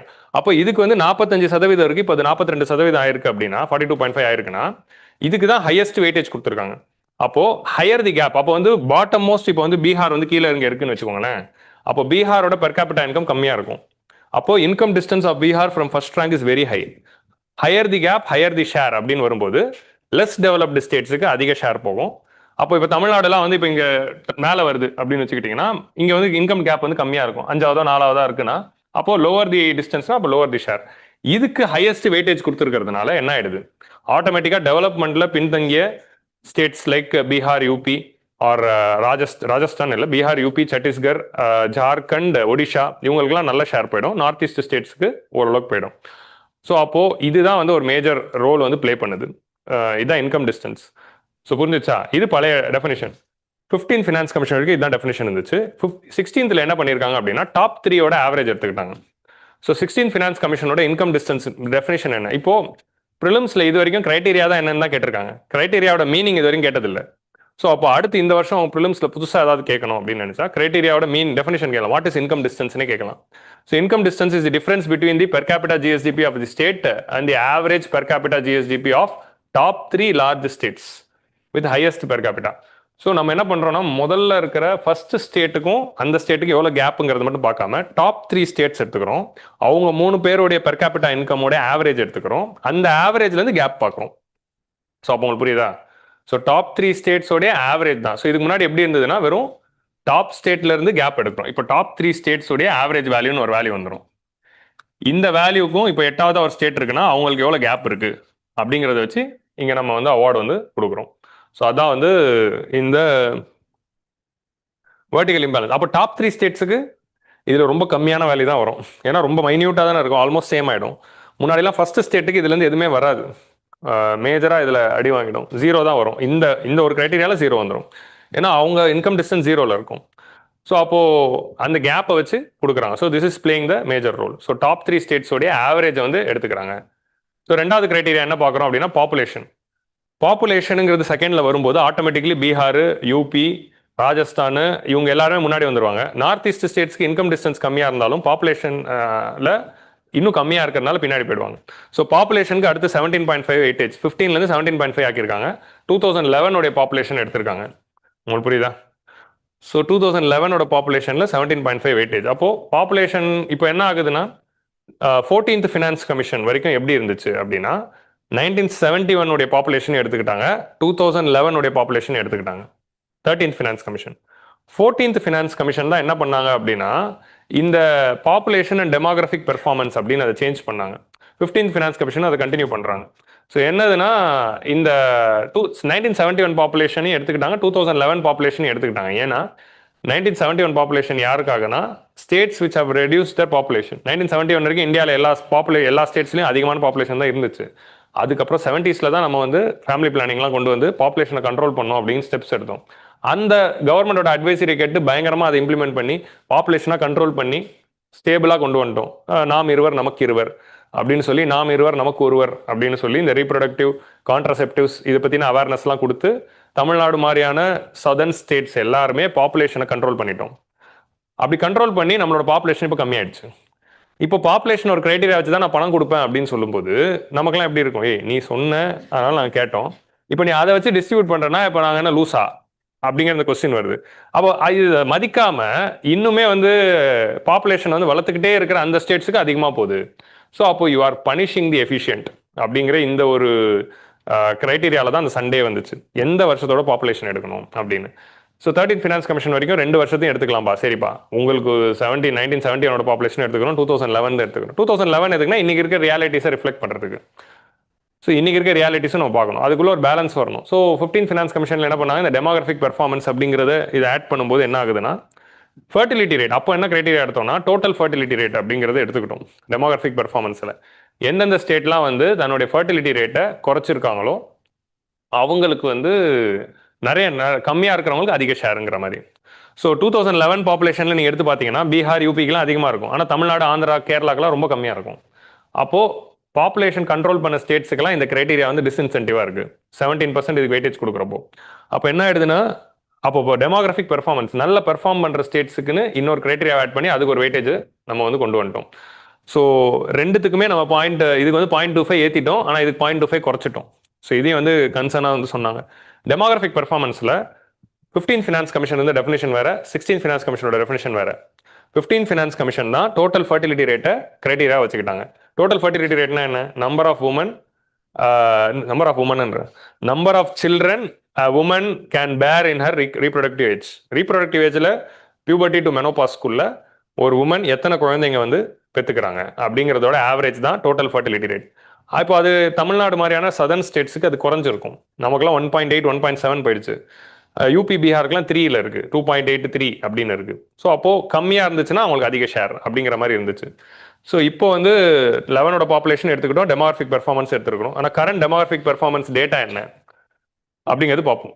So per capita GSDP has been computed as the average. So per capita GSDP வந்து ஓகே, இதை நான் என்ன ஆட் பண்ணவே இல்லையா? ஓகே, இதுவும் நான் ஆட் பண்ணிக்கோங்க. நம்ம டாப் 3 ஸ்டேட்ஸோட பெர் கேபிட்டா ஜிஎஸ்டிபி எடுக்கிறோம்ல, அது எந்த வருஷத்தோடதுங்கிறது இங்கே சொல்கிறாங்க. It's not 2025. Per capita GSDP has been computed as average over the period 2018ல இருந்து 2023 வரைக்கும் இருக்கிற ஆவரேஜ். ஸோ 19, 20, 21, 22, 23 எக்ஸ்க்ளூடிங் தி பேண்டமிக் இயர் மிச்ச 4 வருஷத்துடைய ஸ்டேட்டோட ஜிஎஸ்டிபி வேல்யூவோட ஆவரேஜ் வந்து எடுக்கிறாங்க. இப்போ டாப் 3 ஸ்டேட்ஸோட ஆவரேஜ் எடுக்கணும் அப்படின்னா ஃபர்ஸ்ட் ஸ்டேட் ஒரு ஸ்டேட் வருதுன்னா அந்த ஸ்டேட்டோடைய இந்த 5 வருஷத்துடைய ஜிஎஸ்டிபியோட ஆவரேஜ் எடுத்து தான் அதை என்டர் பண்ணுறாங்க. So 5 years average of that state எடுத்து அதோட டாப் 3 ஸ்டேட்ஸ் எடுத்து அந்த டாப் 3 ஸ்டேட்ஸோட ஆவரேஜ் எடுத்து தான் இந்த கிரைட்டீரியா வராங்க. States with the lower per capita GSDP will receive higher share on this parameter. So top 3 ஸ்டேட்ஸுடைய 2018லேருந்து 2023 வரைக்கும் இருக்கிற ஜிஎஸ்டிபியோட ஆவரேஜ் எடுத்து அதோட ஆவரேஜ் அந்த மூணுத்தோட ஆவரேஜ் எடுத்து then they are calculating it on this parameter. பாப்புலேஷனில் வந்து பார்த்தீங்கன்னா next share is determine based on the population as per 2011 census. 11 census படி பாப்புலேஷன் நம்ம யூஸ் பண்ணுறோம். Demographic performance 2015 finance commission introduce the parameter. என்ன பேராமீட்டர் 15 ஃபினான்ஸ் கமிஷன் கொண்டு வந்ததுன்னா total fertility rate அப்படிங்கிற பேராமீட்டர் வச்சு கொடுத்துட்டு இருந்தாங்க. 16th ஃபினான்ஸ் கமிஷன் வந்து என்ன பண்ணுறாங்க அப்படின்னா டோட்டல் ஃபர்டிலிட்டி ரேட்டுங்கிற பேராமீட்டர் எடுத்துட்டு 16th finance commission has redefined the demographic performance for population growth between 1971 to 2011. இந்த 1971லேருந்து 2011 இந்த 40 வருடங்களில் பாப்புலேஷன் எவ்வளோ இன்க்ரீஸ் ஆயிருக்கு அப்படிங்கிற அந்த ரேட் வந்து எடுத்துக்கிறாங்க. States with lower population growth will have higher share.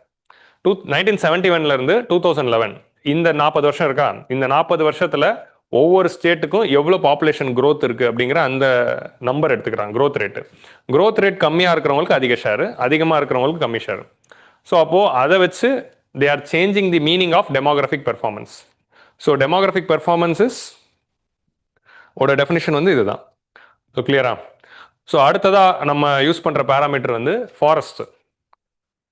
So forest cover அப்படிங்கிற இந்த பேராமீட்டர் வந்து 14 ஃபினான்ஸ் கமிஷனில் தான் லான்ச் பண்ணாங்க. ஃபாரஸ்ட் கவர் இப்போ ஆப்பர்ச்சுனிட்டி காஸ்ட் அப்படிங்கிற ஒரு விஷயம் வந்து நம்ம எக்கனாமிக்ஸில் பார்ப்போம். ஒரு ஃபாரஸ்ட்டை அந்த பர்டிகுலர் ஸ்டேட் வந்து அழிக்காம அப்படியே மெயின்டைன் பண்ணுறாங்க. ஸோ எதுக்கு வந்து ஃபாரஸ்ட் அழியப்படுது அப்படின்னு பார்த்தீங்கன்னா forest are removed for economic purposes. ஒரு இண்டஸ்ட்ரி கட்டுறதுக்கு, ஒரு பில்டிங் கட்டுறதுக்கு, ஒரு அக்ரிகல்ச்சர் பண்ணுறதுக்கு, ஆர் ஒரு ரியல் எஸ்டேட்காக, residential settlement. So we are changing the land use of a forest vegetation for various economic activities. அப்படி பண்ணுறதுனால எக்கனாமிக் டெவலப்மெண்ட் வருது. ஸோ எல்லா ஸ்டேட் என்ன பண்ணிடுறாங்க, ஃபாரஸ்ட்டை கிளியர் பண்ணி இண்டஸ்ட்ரீஸ்லாம் வச்சு ப்ரொடக்ஷன் அதிகம் பண்ணி ஜிடிபி அதிகம் பண்ணி டெவலப் ஆயிடுறாங்க. ஆனால் ஒரு ஸ்டேட் வந்து ஃபாரஸ்ட்டாக மெயின்டைன் பண்ணும்போது they are missing out the economic development part. That is the opportunity cost. Opportunity காஸ்ட்னா 2 ஆப்ஷன் இருக்குது, 2 ஆப்ஷனில் ஒரு ஆப்ஷன் சூஸ் பண்ணதுனால நீங்கள் என்ன இழந்தீங்க அப்படிங்கிறது தான் ஆப்பர்ச்சுனிட்டி காஸ்ட். யூபிஎஸ்சிக்கு நான் அதான் பெஸ்ட் எக்ஸாம்பிள் சொல்லுவேன். காலேஜ் முடிச்சுட்டு வேற எங்கேயும் போயிருக்கலாம், யூபிஎஸ்சிக்கு வந்திருக்கலாம். What is opportunity cost of coming to UPSC அப்படின்னு நீங்கள் யோசிப்பீங்களா? வீட்டுக்கு போய் யோசிங்க. இப்போ வந்து எக்ஸ்ட்ரா ட்ராமா வரும். ஸோ இப்போ வந்து நீங்கள் என்ன பண்ணணும் அப்படின்னா, ஆப்பர்ச்சுனிட்டி காஸ்ட்னா என்னன்னா, நான் ஃபாரஸ்ட்டை அழிக்காம அங்கே ஒரு ஏர்போர்ட்டை கட்டாமல் இல்லை ஒரு ரோடு போடாமல் நான் ஃபாரஸ்ட்டாக வச்சிருந்ததுனால I'm losing out the opportunity cost. அந்த ஆப்பர்ச்சுனிட்டி காஸ்ட்டை காம்பன்சேட் பண்ணுறதுக்கு தான் இந்த கிரைட்டீரியா வந்து கொண்டு வந்தாங்க 14 ஃபினான்ஸ் கமிஷனில். ஸோ அப்போ ஃபாரஸ்ட் கவர் நிறைய இருந்துச்சுன்னா நிறைய ஷேர். ஸோ அப்போ நீங்கள் ஃபாரஸ்ட்டை மெயின்டைன் பண்ணுங்க அப்படின்னு இன்சென்டிவைஸ் பண்ணுறாங்க. இந்த பாயிண்ட்டை வந்து நீங்கள் வந்து என்வாரன்மெண்டல் ஆன்சர் எழுதுறப்பையும் எழுதலாம். ஸ்டெப்ஸ் டேக்கன் அப்படின்னா ஃபாரஸ்ட் கவர் மெயின்டைன் பண்ணுறதுக்கு இது ஒரு கிரைட்டீரியா வைக்கிறோம். So we are incentivising the states to maintain the forest cover அப்படிங்கிறது நம்ம இதில் பார்க்குறோம். அதுக்கு வந்து 10% இருந்தது, அதே 10% இப்பயும் நம்ம மெயின்டைன் பண்ணுறோம். ஸோ அதான் பார்க்குறோம். அதுக்கு முன்னாடி ஏரியான்னு ஒரு பேராமீட்டர். ஏரியானா வந்து ஸ்கொயர் கிலோமீட்டர், அந்த ஸ்டேட்டோட ஏரியா என்ன. ஸோ ஸ்டேட்டோட சைஸ் பெருசாக இருந்ததுன்னா நிறைய ஷேர், சைஸ் கம்மியாக இருந்தால் கம்மி ஷேர். ஏன்னா larger the state more the expenditure. So அப்போ ராஜஸ்தான், யூபி அவங்களுக்குலாம் அதிகமான ஷேர் வந்து கிடைக்கும். ஸோ மத்திய பிரதேஷ்க்குலாம், நார்த் ஈஸ்ட் ஸ்டேட், கோவா, சிக்கிம்க்கெல்லாம் கம்மியான ஷேர் கிடைக்கும் ஏரியாவில். ஸோ ஏரியாவோட வெயிட்டேஜ் வந்து 15லேருந்து 10க்கு குறைஞ்சிருக்கு. ஃபாரஸ்ட் கவரை அதே 10% மெயின்டைன் பண்ணுறாங்க. ஆனால் ஃபாரஸ்ட் கவருக்கு வந்து ஒரு டெஃபினிஷனை சேஞ்ச் பண்ணியிருக்காங்க between 15 and 16. 16th Finance Commission has assigned a weightage of both share of state of overall forest area and its share in increase. So என்ன பண்ணுறாங்க அப்படின்னா, ஸோ 2 பேராமீட்டர் வந்து ஃபாரஸ்ட்டில் எடுத்துக்கிறாங்க. ஒன்று வந்து டோட்டல் ஃபாரஸ்ட் ஏரியா எவ்வளோ இருக்குது அப்படிங்கிற ஒரு பேராமீட்டர். ரெண்டாவது பேராமீட்டர் என்னதுன்னா ஷேர் இன் இன்க்ரீஸ். 2015லேருந்து 23 வரைக்கும் ஏதாவது ஒரு ஸ்டேட் வந்து தன்னோட ஷேரை இன்க்ரீஸ் பண்ணியிருக்கா அப்படிங்கிறதுக்கு ஒரு வெயிட்டேஜ் தராங்க. வெறும் வந்து 15th ஃபினான்ஸ் கமிஷனில் என்ன இருந்துச்சுன்னா, வெறும் எவ்வளோ ஏரியா இருக்குது ஃபாரஸ்ட்டு, ஏரியா நிறையா இருந்தால் நிறைய ஷேர், கம்மியாக இருந்தால் கம்மி ஷேர். இப்போ என்ன பண்ணுறாங்கன்னா வெறும் ஏரியா மட்டும் எடுத்துக்கிறாங்க. Area is also parameter. How much forest cover they are increased அப்படிங்கிறதையும் பார்க்குறாங்க 15லேருந்து 23 வரைக்கும். ஸோ அதையும் இன்க்ரீஸ் பண்ணதுக்கும் வந்து கொடுக்குறாங்க. நெக்ஸ்ட் வந்து ஸோ ரெண்டாக பிரிச்சுட்டாங்க கிரைட்டீரியாவை. அடுத்தது வந்து open forest is also arrived in the total forest area. So வந்து 15th ஃபினான்ஸ் கமிஷன் வந்து இப்போ ஃபாரஸ்ட்டை வந்து ஃபாரஸ்ட் சர்வே ஆஃப் இந்தியா வந்து கிளாஸிஃபை பண்ணும்போது ஓப்பன் ஃபாரஸ்ட், டென்ஸ் ஃபாரஸ்ட் அப்படின்னு அது பிரிக்கும். Open forest, tense forest, moderately tense forest அப்படின்னு பிரிப்பாங்க. பேஸ்ட் வந்து ட்ரீ கவர், கேனோபி. ஒரு ஏரியாவை எப்போ நம்ம வந்து ஃபாரஸ்ட்னு சொல்லுவோம் அப்படின்னா, கேனோபி ஏரியாவில் 10% ஆஃப் தட் ஏரியா வந்து ஒரு ஸ்கொயர் கிலோமீட்டரில் 10%க்கு மேலே ட்ரீ கவர் இருந்துச்சுன்னா அதை ஃபாரஸ்ட் அப்படின்னு சொல்லுவாங்க. ஸோ அப்போது மினிமம் 10% ட்ரீ இருக்கணும். ஸோ அப்போ 10%க்கு மேலே இருந்தாலே அதை நம்ம எடுத்துக்கணும். முன்னாடி என்ன பார்த்துட்டு இருந்தோம்னா டென்ஸ் அண்ட் மாடரேட்லி டென்ஸ் தான் எடுத்துக்கிட்டோம். டென்ஸ் அண்ட் மாடரேட்லி டென்ஸாக மோர் தென் 40% மேலே தான் நம்ம எடுத்துக்கிட்டோம். இப்போ ஓப்பன் ஃபாரஸ்ட்டையும் சேர்த்துக்கணும். 10%க்கு மேலே இருந்தால் அது ஓப்பன் ஃபாரஸ்ட்னு சொல்லுவோம். ஸோ அப்போ 10%க்கு மேலே இருந்தாலே அது வந்து ஃபாரஸ்ட் ஏரியா அப்படிங்கிற டெஃபினேஷனுக்குள்ளே நம்ம சேர்த்துப்போம். So state of forest report released by forest survey of India, அதை பற்றி போய் படிங்க. அதில் இப்போ கரண்ட்லி ஓப்பன் ஃபாரஸ்ட் எவ்வளோ இருக்குது, டென்ஸ் ஃபாரஸ்ட் எவ்வளோ இருக்குது, மாடரேட்லி டென்ஸ் ஃபாரஸ்ட் எவ்வளோ இருக்குங்கிற பேராமீட்டர்ஸையும் படிச்சுக்கோங்க. இப்போ நான் சொல்கிறது ஹோம் ஒர்க், இதை நீங்கள் நோட் பண்ணி வச்சு வீட்டுக்கு போய் படிக்கணும். State of forest report of forest survey of India, அது லேட்டஸ்ட் வேல்யூ போய் யூபிஎஸ்சின்னு சர்ச் பண்ணுங்கள், அதுவே காட்டும். அதில் ஏதாவது ஒரு வெப்சைட்டில் போய் படிச்சிருங்க. So in contrast 15th finance commission டென்ஸும் மாடரேட்லி டென்ஸ் ஃபாரஸ்ட்டை தான் சேர்த்துட்டு இருந்தாங்க. இப்போ வந்து நம்ம என்ன பண்ணுறோம், ஓப்பன் ஃபாரஸ்ட்லேருந்து எடுத்துக்கணும். ஸோ 10%க்கு மேலே கேனோபி கவர் இருந்தாலே we are taking under the definition. இப்போ நீங்கள் state of forest survey report படிச்சீங்கன்னா உங்களுக்கு இன்னும் இந்த பேராமீட்டர் வந்து பெட்டராக புரியும். What is open forest, what is dense forest அப்படிங்கிறது புரிஞ்சிடும். ஸோ கடைசியாக வந்து இதுக்கு முன்னாடி டேக்ஸ் அண்ட் ஃபிஸ்கல் எஃபர்ட்ஸ் இருந்துச்சு. ஸோ டேக்ஸ் அண்ட் ஃபிஸ்கல் எஃபர்ட்ஸில் என்ன பண்ணுறாங்கன்னா, முன்னாடி எந்த ஸ்டேட்ஸ் வந்து நிறைய டேக்ஸ் கலெக்ஷன்ஸ் பண்ணுறாங்க, எஃபிஷியண்டாக டேக்ஸ் கலெக்ஷன்ஸ் பண்ணுற ஸ்டேட்ஸுக்கு வந்து இன்சென்டிவைஸ் பண்ணுறாங்க. ஏன்னா நம்ம என்ன பார்க்குறோம், ஃபிஸ்கல் கன்சால்டேஷனில் என்ன பார்க்குறோம், every state must increase their receipts and rationalise their expenditure to control the debt. கடனை குறைக்கிறதுக்கு ரெசிப்ட்ஸ் அதிகப்படுத்தணும். அப்போ யார் நல்லா டேக்ஸ் கலெக்ட் பண்ணியிருக்காங்களோ அவங்களுக்கு இன்சென்டிவ் கொடுக்க தான் இந்த டேக்ஸ் அண்ட் ஃபிஸ்கல் எஃபெக்ட்ஸ் அப்படிங்கிற இந்த கிரைட்டீரியாவை நம்ம 15th ஃபினான்ஸ் கமிஷனில் பார்க்குறோம். இப்போ இந்த கரண்ட் ஃபினான்ஸ் கமிஷன் அதை அபாலிஷ் பண்ணிட்டாங்க. அதை அபாலிஷ் பண்ணிட்டு புதுசாக ஒரு கிரைட்டீரியா வந்து கொண்டு வந்திருக்காங்க, கான்ட்ரிபியூஷன் டு ஜிடிபி. இந்த கான்ட்ரிபியூஷன் டு ஜிடிபிங்கிற கிரைட்டீரியா கொண்டு வரதுக்கு Tamil Nadu is also one of the major role. இது என்னன்னா, இப்போ நீங்கள் என்ன பண்ணுறோம் அப்படின்னா, நம்ம ஃபர்ஸ்ட் பேராமீட்டரில் ஜிடிபி கம்மியாக, பெர் கேபிட்டா ஜிடிபி கம்மியாக இருக்கிற ஸ்டேட்டுக்கு அதிக ஷேரு, டெவலப் ஆன ஸ்டேட்டுக்கு கம்மி ஷேருன்னு சொல்லும்போது அகைன் இஸ் டிஸ்இன்சவைசிங் தி இண்டஸ்ட்ரியலைஸ் ஸ்டேட்டுன்னு பார்க்குறோம். பாப்புலேஷன்லேயும் அது ஒரு பிரச்சனையாக இருக்குன்னு பார்க்குறோம். ஸோ எல்லா ஃபினான்ஸ் கமிஷன் ரெக்கமெண்டேஷன்லையுமே வந்து அப்போசிஷன் வந்துக்கிட்டே இருக்கிறதுனால சரி கான்ட்ரிபியூஷன் டு ஜிடிபி நம்ம வந்து ஆட் பண்ணுங்க அப்படின்னு சொல்லிட்டு தமிழ்நாடு வந்து இன்னும் நிறைய கிரைட்டீரியா கேட்டாங்க. நம்பர் ஆஃப் டிசாஸ்டர்ஸ் வரது ஒரு கிரைட்டீரியாவாக சேர்த்துக்கோங்கன்னாங்க. இதில் சேர்க்கலனாலும் டிசாஸ்டர் மேனேஜ்மெண்ட்டில் அதை சேர்த்துருக்காங்க. ரெண்டாவது வந்து ஓல்டேஜ் பாப்புலேஷன் வந்து சேர்க்க சொன்னாங்க. ஸோ அதே மாதிரி அர்பனைசேஷன் ரேட்டை வந்து சேர்க்க சொன்னாங்க. எவ்வளோ பர்சன்டேஜ் அர்பனைசேஷன் இருக்கோ அதுக்கேற்ற மாதிரி ஷேர் கொடுங்க அப்படின்னு. அப்புறம் கான்ட்ரிபியூஷன் டு ஜிடிபியும் சஜஸ்ட் பண்ணாங்க. 4 பேராமீட்டர், அதுவே நான் ஒரு இன்டர்வியூவில் டிஸ்கஸ் பண்ணியிருக்கேன். தமிழ்நாடு கவர்மெண்ட் என்னென்னலாம் சஜஸ்ட் பண்ணாங்க அப்படின்னு. ஸோ அதில் வந்து ஒன்று மட்டும் எடுத்திருக்காங்க, கான்ட்ரிபியூஷன் டு ஜிடிபி அப்படிங்கிற அந்த விஷயத்துக்கு 10% வந்து கொடுத்துருந்தாங்க. ஸோ அது வந்து நம்ம வந்து பார்க்குறோம். ஸோ நெக்ஸ்ட் வந்து contribution to GDP. 16 finance commission introduce this parameter to account for contribution of national GDP. கண்ட்ரியோட நேஷனல் ஜிடிபியில் இதை வந்து it replaces the tax and fiscal effects parameter. So GSDP of the states வந்து எடுத்துக்கிறோம்.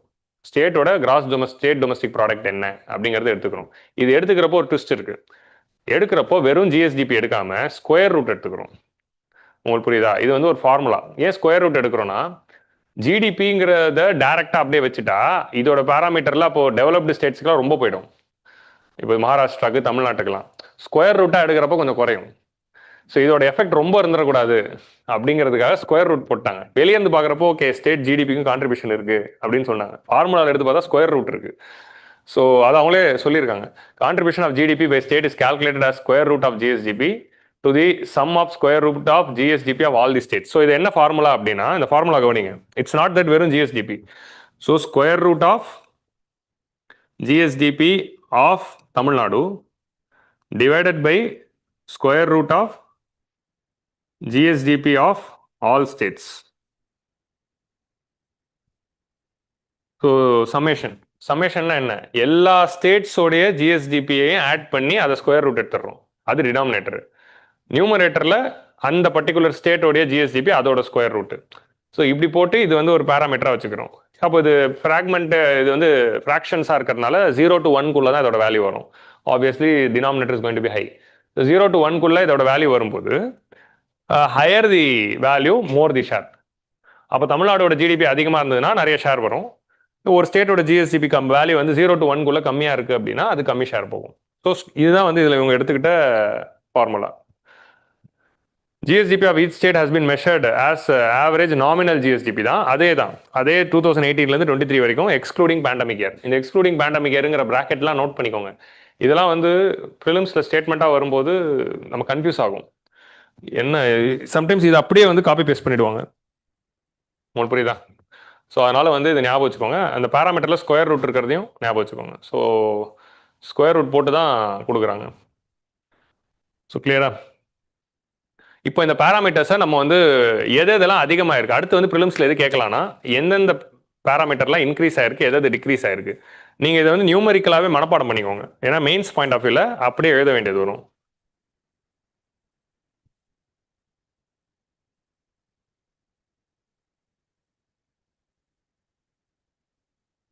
Income distance அதிகமாக இருக்கு. Population 2011 வந்து income distance குறைஞ்சிருக்கு. ஸோ இங்கே வந்து -2.5 குறைஞ்சிருக்கா, இங்கே வந்து +2.5 ஆயிடுச்சு. ஸோ அது ரெண்டு கேன்சல் ஆயிடுச்சு. ஸோ அப்புறம் வந்து டெமோகிராஃபிக் பெர்ஃபார்மன்ஸ் வந்து -2.5 இது வந்து குறைஞ்சிருக்கு. நெக்ஸ்ட் வந்து ஏரியா வந்து -5% வந்து குறைஞ்சிருக்கு. அடுத்து வந்து ஃபாரஸ்ட் கவர் அப்படியே மெயின்டைன் பண்ணியிருக்காங்க. டாக்ஸ் எஃபர்ட்ஸ் வந்து இதை டோட்டலாக ரிமூவ் பண்ணிட்டாங்க. இது இல்லவே இல்லை இப்போ. ஸோ இது வந்து -2.5 ஆயிடுச்சு. ஸோ புதுசாக ஒரு பேராமீட்டர் கொண்டு வந்து 10 சேர்த்துட்டாங்க. ஸோ அது டேலி ஆயிடுச்சு. ஸோ எதெல்லாம் குறைஞ்சிருக்கு? ஸோ இது 2, 3, 4, 5 எல்லா பேராமீட்டரும் குறைஞ்சிருக்கு. செகண்ட் வந்து ஏறி இருக்கு. சாரி, செகண்ட் வந்து இன்க்ரீஸ் ஆயிருக்கு. ஸோ மிச்சம் எல்லா பேராமீட்டரும் குறைஞ்சிருக்கு. டாக்ஸ் எஃபர்ட்ஸுங்கிறது அபாலிஷ் பண்ணியிருக்கோம். புதுசாக கொண்டு வந்தது கான்ட்ரிபியூஷன் டு ஜிடிபி. இதுதான் ப்ரிலிம்ஸ் பாயிண்ட் ஆஃப் வியூ. இதுவே ஸ்டேட்மெண்ட்ஸாக கொடுக்கலாம். இதோட ஷேர் வந்து இன்க்ரீஸ் ஆயிருக்கு, இதோட ஷேர் வந்து டிக்ரீஸ் ஆயிருக்கு. ஷேர் இன்க்ரீஸ் ஆனது பாப்புலேஷன் 2011 தான். அதே மாதிரி அபாலிஷ் ஆனது டாக்ஸ் அண்ட் ஃபிஸ்கல் எஃபர்ட்ஸ். இதுதான் வந்து நம்ம நோட் பண்ணோம். போன வாட்டி கொஸ்டின்ல என்ன கேட்டிருந்தாங்கன்னா, இந்த பேராமீட்டர்ஸ் அப்படியே கொடுத்துட்டு how many of the above are the criteria of finance commission only டைப்ல only 2, only 3, only 4 அப்படின்னு கேட்டாங்க. ஸோ டைரக்டாவே அப்படி கொஸ்டின் வந்துச்சு. அந்த கொஸ்டின்லாம் சார் வந்து காட்டியிருப்பாரு. இப்போ வந்து ஒரு ஷேர் ஸ்டேட்டுக்கு எவ்வளோ ஷேர் போயிருக்கு அப்படிங்கிற அந்த லிஸ்ட் வந்து எடுக்கிறோம். இப்போ பேஸ்ட் ஆன் திஸ் இப்போ நம்ம என்ன பண்ணுறோம், 41 ரூபா வந்துடுச்சுல, இந்த 41 ரூபா பிரித்து கொடுக்குறப்போ ஒவ்வொரு ஸ்டேட்டுக்கு எவ்வளோ பர்சன்டேஜ், இது வந்து பர்சன்டேஜில் நான் கொடுத்துருக்கேன். எண்டு இதை தான் நீங்கள் வந்து பார்க்கணும். ஹையஸ்ட் ஷேர் வந்து ஆப்வியஸ்லி யாருக்கு போகுது? உத்தரப்பிரதேஷ் 17.62. எல்லோ பாருங்க ஃபர்ஸ்ட். எல்லோ தான் வந்து highest. Top 3 Uttar Pradesh is first 17.62 because of population and because of GSDP. ரெண்டுத்துலேயும் வந்து அவங்க வந்து வந்துடுறாங்க. ஏன்னா ஜிஎஸ்டிபி பெர் கேபிட்டா எடுக்கிறோம், வெறும் ஜிடிபி எடுத்தால் அவங்க வந்து 3ஆவதுல வந்துடுவாங்க. டிவைடட் பை பாப்புலேஷன் போடும்போது அவங்களோட ஜிஎஸ்டிபி பெர் கேபிட்டா குறைஞ்சிரும். ஸோ அதனால வந்து அவங்களுக்கு அண்ட் பாப்புலேஷன்ல அதிகமாக வராங்க, ஏரியாலையும் அதிகமாக இருக்காங்க. ஸோ அப்போ automatically they are getting the good share. Next வந்து செகண்ட் வந்து Bihar. Bihar is second and west Bengal is third. இந்த கிரைட்டீரியாவில் இதான் west Bengal is again getting in population அப்படிங்கிற அந்த கிரைட்டீரியா. நெக்ஸ்ட் வந்து லோவஸ்ட் 3 யாரு அப்படின்னு பார்த்தீங்கன்னா, லோவஸ்டா இருக்கிறது சிக்கிம். இது வந்து ப்ரிலிம்ஸ்ல கேட்கலாம். பாட்டம் மோஸ்டா இருக்கிறது கம்மியான ஷேர் வந்தது சிக்கிம்க்கு. செகண்ட் பாட்டம் மோஸ்ட் ஷேர் வந்து கோவாக்கு 0.3 தான் பர்சன்டேஜ் தான். ஸோ 41 ருபீஸில் 0.3% தான் சிக்கிமுக்கும் கோவாக்கும் போகும். 0.4% தான் நாகாலாண்டுக்கு போகும். ஆனால் 17% இப்போ வந்து central government state government total collected tax வந்து நெட் டேக்ஸ் பற்றி 100 ரூபா அப்படின்னா ஸ்டேட்டுக்கு 41 ரூபா போகுது. அந்த 41 ரூபா பிரிக்கிறப்போ நமக்கு வந்து 17% ஆஃப் 41 rupees is going to UP. So அதான் வந்து பார்க்குறோம். தமிழ்நாட்டுக்கு 4%, 4.1 வருது. ஸோ தமிழ்நாடுக்கு மார்ஜினலாக இன்க்ரீஸ் ஆயிருக்கு, யூபிக்கு மார்ஜினலாக டிக்ரீஸ் ஆயிருக்கு. ஸோ இதில் பேசுகிறப்ப என்ன சொன்னாங்கன்னா, தமிழ்நாட்டுக்கு ஏற்றி இருக்கு, யூபிக்கு குறைச்சிருக்கோம் அப்படின்னு சொன்னாங்க. என்னது தமிழ்நாட்டுக்கு ஏறி இருக்கு, யூபிக்கு குறைச்சிருக்காங்களா? நான் தலைப்பு மட்டும் பார்த்துட்டு, தலைப்பு அதை மட்டும் தானே போடுவாங்க. இன்னைக்கு பர்சன்டேஜ் எது மாறா? 4-17 அது மாறலையே. 4-17ங்கிறது மாறுறது தான் இங்க நம்ம சொல்றோம். 4க்கும் 17க்கும் இருக்கிறது அப்படிதான் இருக்கு. அது 0.1 ஏறி இருக்கு, அங்கே 0.1 குறைஞ்சிருக்கு, அவ்வளவுதான். ஸோ ஆனா ஹெட்லைன்ஸ்லாம் பேசும்போது அதை வந்து பாயிண்டா சொல்றாங்க. ஸ்ட்ராங்கா வந்து இந்த விவாத மேடையெல்லாம் உட்காருவாங்கல்ல, சார் தமிழ்நாடுக்கு ஷேர் ஏற்றிருக்காங்க சார், யூபிக்கு குறைச்சிருக்காங்க சார், எங்க சார் பயாஸ் இருக்கு அப்படின்னு வந்து ஒருத்தர் வந்து கேட்கிறாரு. இப்போ 0.1 ஏற்றி 0.1 குறைச்சதுக்காக நீங்க பேசுற அப்படின்னு. ஸோ இதுதான் வந்து we have to note. So கிளியரா? ஸோ இதில் வந்து டாப் 3 பாட்டம் 3 பார்த்துக்கோங்க. நம்ம டிஎன்பிசி ஆஸ்பிரன்ஸ் தமிழ்நாட்டுக்கும் பார்த்துக்கோங்க. 4.1% அதெல்லாம் பாக்ஸில் போட்டு ஒன்று. மத்திய பிரதேஷ்க்கு என்ன ஆச்சு? ஓ மத்திய பிரதேஷ் தேர்ட். ஓகே சாரி, மத்திய பிரதேஷ் தேர்ட், அங்கே வெஸ்ட் பெங்கால் இல்லைங்க. Okay very good. போன வருஷத்தோட இதில் அப்படியே போட்டேன். ஸோ நெக்ஸ்ட் வந்து அந்த டாப் 3 பாட்டம் 3 பார்த்துக்கோங்க. தமிழ்நாடு ஆஸ்பிரன்ஸ் வந்து 4.08லேருந்து 4.1 ஆயிருக்கு அப்படிங்கிறது நமக்கு இன்க்ரீஸ் பண்ணி கொடுத்துருக்காங்க. ஸோ அதை வந்து நோட் பண்ணிக்குவோம். சரியா? இன்னொன்று என்னதுன்னா, இப்போ இந்த 41% சொல்றாங்களே, அது டெவல்யூஷன் ஃபுல்லாகவே நடக்கிறது இல்லை. 15 ஃபினான்ஸ் கமிஷனில் 41 சொன்னாங்களே, ஆவரேஜாக இம்ப்ளிமெண்ட் ஆனது 36 தான். ஸோ சொல்றப்போ 41 கொடுத்துட்றோன்னு சொல்றாங்க, ஆனால் ஆவரேஜாக லாஸ்ட் 5 இயர்ஸ்ல 36% தான் வந்திருக்கு. ஸோ அப்போ கொஸ்டின் என்ன அப்படின்னா, கான்ஸ்டியூஷனலி 41 தரணும்னு சொன்னாங்க, கான்ஸ்டியூஷனலி கையெழுத்தும் போட்டாச்சு, மிச்சம் இருக்கிற 5% எங்க அப்படிங்கிறத கான்ஸ்டியூஷனலியா நம்ம கேட்குறோம். இது வந்து கண்டெம்ட்லாம் எதுவும் கிடையாது, கான்ஸ்டியூஷனலி கொஸ்டின் தான் இது. இதை தான் பிடிஆர் கேட்பாரு. அதனாலதான் அவர் வந்து சரி அவர் ரொம்ப பேசுறாரு, அவர் வேற டிபார்ட்மெண்ட் போட்டிருக்கேன்ட்டாங்க. ஸோ கிராண்ட் இன் எய்ட்ஸில் வந்து இப்போ நெக்ஸ்ட் வந்து சென்டர் டு ஸ்டேட்ல வந்து கிராண்ட் இன் எய்ட்ஸ்ன்னு கொடுக்குற ரெண்டாவது. இப்போ வெர்டிகல் ஹாரிசான்டல் டெவல்யூஷன் பார்த்துறோமா? இப்போ அடுத்த பாயிண்ட் கிராண்ட் இன் எய்ட்ஸுக்கு வரும். 15 ஃபினான்ஸ் கமிஷன் ரெவன்யூ டெபிசிட் கிராண்ட்ஸும் செக்டர் ஸ்பெசிஃபிக் கிராண்ட்ஸ் அனௌன்ஸ் பண்ணியிருந்தாங்க. அது ரெண்டுமே இப்போ போயிடுச்சு. போன வருஷம் நான் டிஸ்கஷனில் என்னென்ன செக்டருக்கு எவ்வளோ ஷேர் எல்லாமே நான் சொல்லியிருப்பேன். ரெவன்யூ டெபிசிட் ஒரு 17 ஸ்டேட்ஸ்க்கு ரெவன்யூ டெபிசிட் இருந்தது. 17 ஸ்டேட்டுக்குமே எவ்வளோ ரெவன்யூ டெபிசிட் இருக்கோ அதை காம்பன்சேட் பண்ணுற மாதிரி ஒரு ஷேர் வந்து கொடுத்தாங்க. அது ரெண்டுமே இப்போ இல்லை. ஸோ அதான் வந்து நம்ம நோட் பண்ணுறோம். ஸோ 16 ஃபினான்ஸ் கமிஷன் வந்து 9.4 lakh crore அடுத்த 5 வருஷத்துல வந்து ஷேர் பண்ண போறதா சொல்லியிருக்காங்க. கிராண்ட் இன் எய்டை குறைச்சி 2 விஷயத்துக்கு குறைச்சிட்டாங்க. அர்பன் அண்ட் ரூரல் லோக்கல் பாடிஸ்க்கு நாங்கள் கிராண்ட்ஸ் வந்து கொடுக்க போகிறோம், அது ஒரு கிரைட்டீரியா. அண்ட் டிசாஸ்டர் மேனேஜ்மெண்ட்டுக்கு கிராண்ட் கொடுக்க போகிறோம், இதை தவிர வேற எந்த கிராண்ட்டும் கிடையாது அப்படிங்கிறத அனௌன்ஸ் பண்ணிட்டாங்க. ஸோ இது வந்து என்னைக்குமே இது போன வருஷமும் இருந்துச்சு. லாஸ்ட் ஃபினான்ஸ் கமிஷன்லையுமே we had both this thing. இது கூட செக்டர் ஸ்பெசிஃபிக் இருந்துச்சு, ரெவன்யூ டெபிசிட் இருந்துச்சு. இந்த வாட்டி என்ன பண்ணிட்டாங்கன்னா அதை ரெண்டுத்தையும் ரிமூவ் பண்ணிட்டு இதை ரெண்டுத்தையும் அப்படியே ரிட்டைன் பண்ணிட்டாங்க. So rural and urban local பாடிஸ்க்கு ஒரு கிராண்ட், டிசாஸ்டர் மேனேஜ்மெண்ட்டுக்கு ஒரு கிராண்ட் அப்படின்ட்டாங்க. So 16 finance commission has discontinued the following grants as recommended by 15. First வந்து ரெவன்யூ டெபிசிட் கிராண்ட், ரெண்டாவது செக்டர் ஸ்பெசிஃபிக் கிராண்ட்ஸ், மூணாவது ஸ்டேட் ஸ்பெசிஃபிக் கிராண்ட்ஸ். ஒரு சில ஸ்டேட்ஸ் வந்து because of the developmental deficits they might be in a special situation for additional money. Like for example வந்து special category states, north eastern states, Jammu and Kashmir earlier, and Andhra வந்து they were getting a share because of bifurcation. தெலுங்கானாலேருந்து பிரித்து புது ஸ்டேட்டாக உருவாக்குனதுனால அவங்களுக்கு ஒரு amount. இந்த மாதிரி ஒரு சில ஸ்டேட்டுக்கு ஸ்பெசிஃபிக் நீட்ஸ் இருந்ததுனால அந்த ஸ்டேட்டுக்கு மட்டும் ஸ்டேட் ஸ்பெசிஃபிக்காக கொடுத்துருந்தாங்க, அதுவும் இல்லை.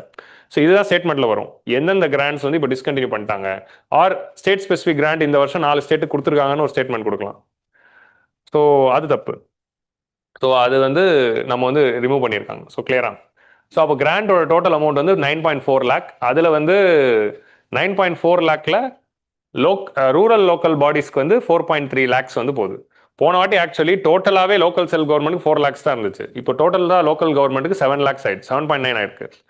ஸோ 4.3 lakh crore வந்து it is going for rural local bodies, and 3.5 lakh வந்து அர்பன் லோக்கல் பாடிஸ், 1.5 lakh வந்து it is going for disaster management அப்படிங்கிறது நம்ம பார்க்குறோம். So rural local bodies get more money than urban local bodies. இது ஒரு ட்ரெண்டாக நம்ம வந்து நோட் பண்ணிக்கணும்.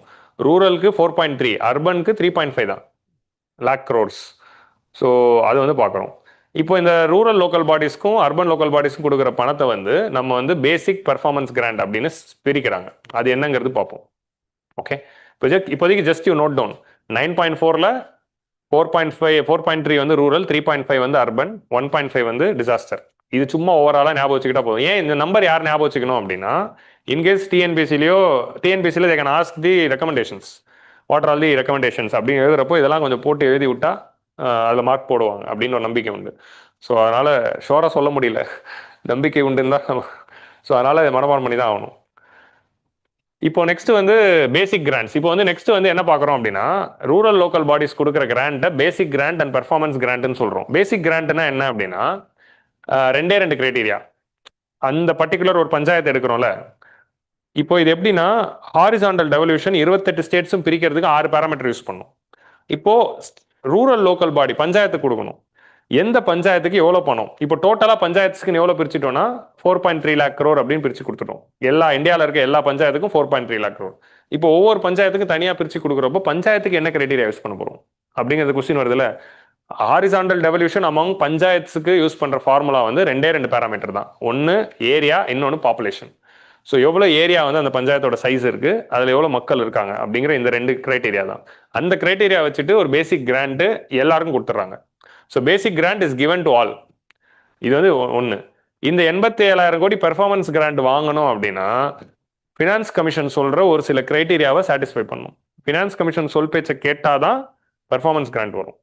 அந்த பர்டிகுலர் பஞ்சாயத்து ஃபினான்ஸ் கமிஷன் ஒரு சில கிரைட்டீரியாஸை வச்சுருக்காங்க. இந்த பேராமீட்டர்ஸ் வந்து நீங்கள் வந்து அப்போ ஃபுல்ஃபில் ஆனால் மட்டும்தான் பர்ஃபார்மன்ஸ் கிராண்ட் வரும். பேசிக் கிராண்ட் எல்லாருக்கும் கொடுத்துட்டாங்க. எல்லா பஞ்சாயத்தும் பேசிக் கிராண்ட்ஸ் வந்து பிரித்து அவங்க ஏரியா அண்ட் பாப்புலேஷனுக்கு ஏற்ற மாதிரி பிரித்து கொடுத்தாச்சு. பெர்ஃபார்மன்ஸ் கிராண்டில் they have kept certain check. அந்த பெர்ஃபார்மன்ஸ் கிராண்ட்டுக்கு கிரைட்டீரியா வைக்கிறப்போ எப்படி வச்சுருக்காங்க அப்படின்னா, ஸ்டேட் கவர்மெண்ட்டுக்கு ஒரு சில பேராமீட்டர் வச்சுருக்காங்க, பஞ்சாயத்துக்கு ஒரு சில பேராமீட்டர்ஸ் வந்து வச்சுருக்காங்க. ஸோ அந்தந்த பேராமீட்டர் ஸ்டேட் கவர்மெண்ட் பூர்த்தி பண்ணியிருந்தா தான் அந்த ஸ்டேட்டில் இருக்க எல்லாருக்குமே பர்ஃபார்மன்ஸ் கிராண்டே கிடைக்கும். Like for example, they should have appointed state finance commission. Okay, state finance கமிஷனை அப்பாயிண்ட் பண்ணாதான் உனக்கு பணம் அப்படின்னு சொல்கிற அளவுக்கு தான் எல்லா ஸ்டேட்ஸும் ஃபெடரலிசம் இம்ப்ளிமெண்ட் பண்ணுறாங்க வித்தின் த லோக்கல் கவர்மெண்ட். நிறைய ஸ்டேட்ஸ் வந்து ஸ்டேட் ஃபினான்ஸ் கமிஷனே ஒன்று போடுறதில்ல, போட்டு இந்த மாதிரி ஒரு கிராண்டே கொடுக்கறதில்ல. நீ ஸ்டேட் ஃபினான்ஸ் கமிஷன் அப்பாயிண்ட் பண்ணியிருக்கணும் அப்படிங்கிறது ஸ்டேட்டுக்கு ஒரு செக்கு. அதே மாதிரி லோக்கல் லெவல் என்ன பார்க்குறாங்கன்னா ப்ராப்பர்ட்டி டேக்ஸ் கலெக்ட் ஆகிருக்கணும். அந்த மாதிரியான கிரைட்டீரியாஸ்லாம் இருக்குது, அதை வந்து பார்ப்போம். இப்போ இந்த பேசிக் கிராண்ட் வந்து 50% of the basic grant will be united. இப்போ இந்த பேசிக் கிராண்ட் கொடுக்குறப்போ அதை 2 பிரிக்கிறாங்க. ரூரல் லோக்கல் பாடியை 2 பிரித்து பேசிக் பெர்ஃபார்மன்ஸ் பிரிக்கிறாங்க. இப்போ பேசிக்னா என்னன்னு பார்த்துட்டோம். இந்த பேசிக்கே 2 பிரித்து அதில் பாதி வந்து யுனைடெட், அதாவது டைரக்ட் யுனைடெட்ன்றேன். அன்டைட்னா என்னதுன்னா அப்படியே டைரக்டாக பணத்தை வந்து கொடுத்துருவாங்க. 15% வந்து டைடு. ஸோ இதோட ஐடியா என்ன அப்படின்னா, 50 ரூபாய், இப்போ 100 ரூபாய் வந்து ஒரு பஞ்சாயத்துக்கு போகுது அப்படின்னா 50 ரூபா டேரெக்டாக பஞ்சாயத்தோட அக்கௌண்ட்டில் போட்டுருவாங்க. அந்த 50 ரூபா எதுக்கு வேணால் அந்த பஞ்சாயத்து யூஸ் பண்ணிக்கலாம். இன்னொரு 50 ரூபா சென்ட்ரல் கவர்மெண்ட் ஃபினான்ஸ் கமிஷன் எங்கே செலவு பண்ணணும்னு சொல்கிறாங்களோ அங்கே தான் செலவு பண்ணணும். லைக் ரூரல் இன்ஃப்ராஸ்ட்ரக்சர், ஆர் வந்து ரூரலில் ஹெல்த்துக்கு, ஆர் ரூரல் எஜுகேஷனுக்கு, அந்த மாதிரி ஏதாவது ஒன்று சொல்லுவாங்க. அதுதான் டைடு. டைடுனா it is tied on where it should be utilised அப்படிங்கிறதா இங்கே வந்து டைடாக வருது. ஸோ டைடு ஃபண்டிங் அப்படிங்கிறது பார்ப்போம், பப்ளிக் அட்மினிஸ்ட்ரேஷன் எல்லாம் வரும். ஸோ அந்த டைடு வந்து எதுக்கு அப்படின்னா sanitation and solid waste management and water management. இந்த வாட்டி. இப்போ ஹெல்த் எஜுகேஷன்லாம் போன வருஷம் வந்துச்சு. இந்த வருஷம் போன வருஷம் போன ஃபினான்ஸ் கமிஷன், இந்த ஃபினான்ஸ் கமிஷனில் வந்து sanitation and solid waste management. நம்ம இதை பற்றி வந்து we discuss in the economic survey also. இந்த solid waste management, liquid waste management is a very big issue அப்படின்னு. And water management. So solid and liquid waste, sanitation and solid waste மேனேஜ்மெண்ட்டில் ஸ்வச் பாரத்தோட implementation, எவ்வளோ toilets கட்டியிருக்காங்க, எவ்வளோ வந்து sewage connections இருக்குது, drainage connections இருக்காது. அண்ட் வாட்டர் மேனேஜ்மெண்ட்டுங்கிற க்ரைட்டீரியா எதுக்குன்னா, அங்கே லோக்கல் வாட்டர் பாடிஸை எப்படி ப்ரொடெக்ட் பண்ணுறாங்க, அண்ட் அங்கே வந்து எத்தனை குளம், ஏரி, குட்டைகள் அதெல்லாம் இருக்குது, வாட்டர் ஷெட் டெவலப்மெண்ட் எப்படி போகுது, மைக்ரோ இரிகேஷன் எப்படி இம்ப்ளிமெண்ட் பண்ணுறாங்க, இந்த மாதிரியான விஷயங்கள்லாம் பேஸ் பண்ணி 2வது பேராமீட்டர்ஸ். ஓகே, ஸோ இது வந்து பேசிக் கிராண்ட்ஸ். நெக்ஸ்ட் வந்து இது வந்து அர்பன் லோக்கல் பாடிஸ். அடுத்த பேராமீட்டர் வந்து அர்பன் லோக்கல் பாடிஸ். இப்போ ரூரலுக்கு பார்த்தோம். அர்பன் லோக்கல் பாடிஸ்க்கு என்ன கொண்டு வந்திருக்காங்க அப்படின்னா, ஸ்பெஷல் இன்ஃப்ராஸ்ட்ரக்சர். அர்பன் லோக்கல் பாடிஸ்க்கு அதே மாதிரி வந்து பேசிக் பெர்ஃபார்மன்ஸ்னு 2 இருக்கு. அதை தாண்டி எக்ஸ்ட்ராவா special infrastructure component and urbanisation premium அப்படின்னு 2 கொண்டு வருவாங்க. இந்த அர்பனைசேஷன் ப்ரீமியம் கொடுக்குறப்போ தான் தமிழ்நாடு கவர்மெண்ட் சொன்ன அந்த விஷயத்தை எடுத்திருக்காங்க. அதாவது அர்பனைசேஷன் அதிகமாக இருக்க ஸ்டேட்ஸுக்கு ஒரு ப்ரீமியம் வந்து கொடுக்குறாங்க அப்படிங்கிறத நம்ம நோட் பண்ணுறோம். ஸ்பெஷல் இன்ஃப்ராஸ்ட்ரக்சர் கிராண்ட் என்ன அப்படின்னா, this component is tied to development of comprehensive waste water management system for cities. இது வந்து யாருக்குன்னா எல்லா சிட்டிஸ்க்கும் இல்லை, ஒரு 22 சிட்டிஸை மட்டும் இந்தியாவிலேருந்து ஐடென்டிஃபை பண்ணுறோம். 10 to 40 lakh பாப்புலேஷனுக்குள்ளே இருக்கிற 22 சிட்டிஸ் ஐடென்டிஃபை பண்ணி அந்த 22 சிட்டிஸ்க்கு மட்டும் இந்த பணம் வந்து போகும். இந்த ஸ்பெஷல் இன்ஃப்ராஸ்ட்ரக்சர் காம்போனன்ட்னு ஒன்று பார்க்குறோம்ல, 56,000 கோடி. இந்த 56,000 கோடி யாருக்குன்னா, பேசிக் பெர்ஃபார்மன்ஸ், பேசிக் எல்லாருக்கும் போயிடும். பெர்ஃபார்மன்ஸ் யார் யாரெல்லாம் அந்த கிரைட்டீரியா ஃபாலோ பண்ணுறாங்களோ அவங்களுக்கு தான். அது என்னென்ன கிரைட்டீரியான்னு சொல்கிறேன். ஸ்பெஷல் இன்ஃப்ராஸ்ட்ரக்சர் காம்போனன்ட்ங்கிறது அந்த 22 சிட்டிக்கு மட்டும்தான். 10 lakh to 40 lakh பாப்புலேஷனுக்குள்ளே இருக்கிற அந்த 22 சிட்டிஸு அவங்களுக்கு மட்டும் தரப்போகிறோம். அது எப்படி டைடுனா எதுக்குன்னா, வேஸ்ட் வாட்டர் மேனேஜ்மெண்ட்டுக்கு. திரும்பவும் வந்து நம்ம வேஸ்ட் மேனேஜ்மெண்ட், நம்ம வேஸ்ட் வாட்டர் ட்ரீட்மெண்ட் சொல்கிறோம்ல, கூவத்தில் வந்து எதுக்கு டேரெக்டாக சூவேஜ் ஓப்பன் பண்ணோம், லிக்விட் வாட்டர் ட்ரீட்மெண்ட் பண்ணி தானே அதை ரிலீஸ் பண்ணியிருக்கணும். ஸோ அந்த வாட்டர் ட்ரீட்மெண்ட் வந்து சூவேஜ் வாட்டர் ட்ரீட்மெண்ட் பண்ணுறவங்களுக்கு பண்ணணும். அதுக்காக இந்த 56,000 கோடி வந்து கொடுக்குறாங்க 22 சிட்டிஸ்க்கு. நெக்ஸ்ட் வந்து அர்பனைசேஷன் ப்ரீமியம் கிராண்ட். அந்த 22 சிட்டி என்னங்கிற லிஸ்ட் வச்சிருந்தேன், இருங்க. அது வந்து இதான் அந்த 22 இது இல்லை, இந்த 22 சிட்டிஸோட லிஸ்ட் வச்சிருந்தேனே, காணும். சரி, ஓகே, நான் அதை ஆட் பண்ணுறேன்.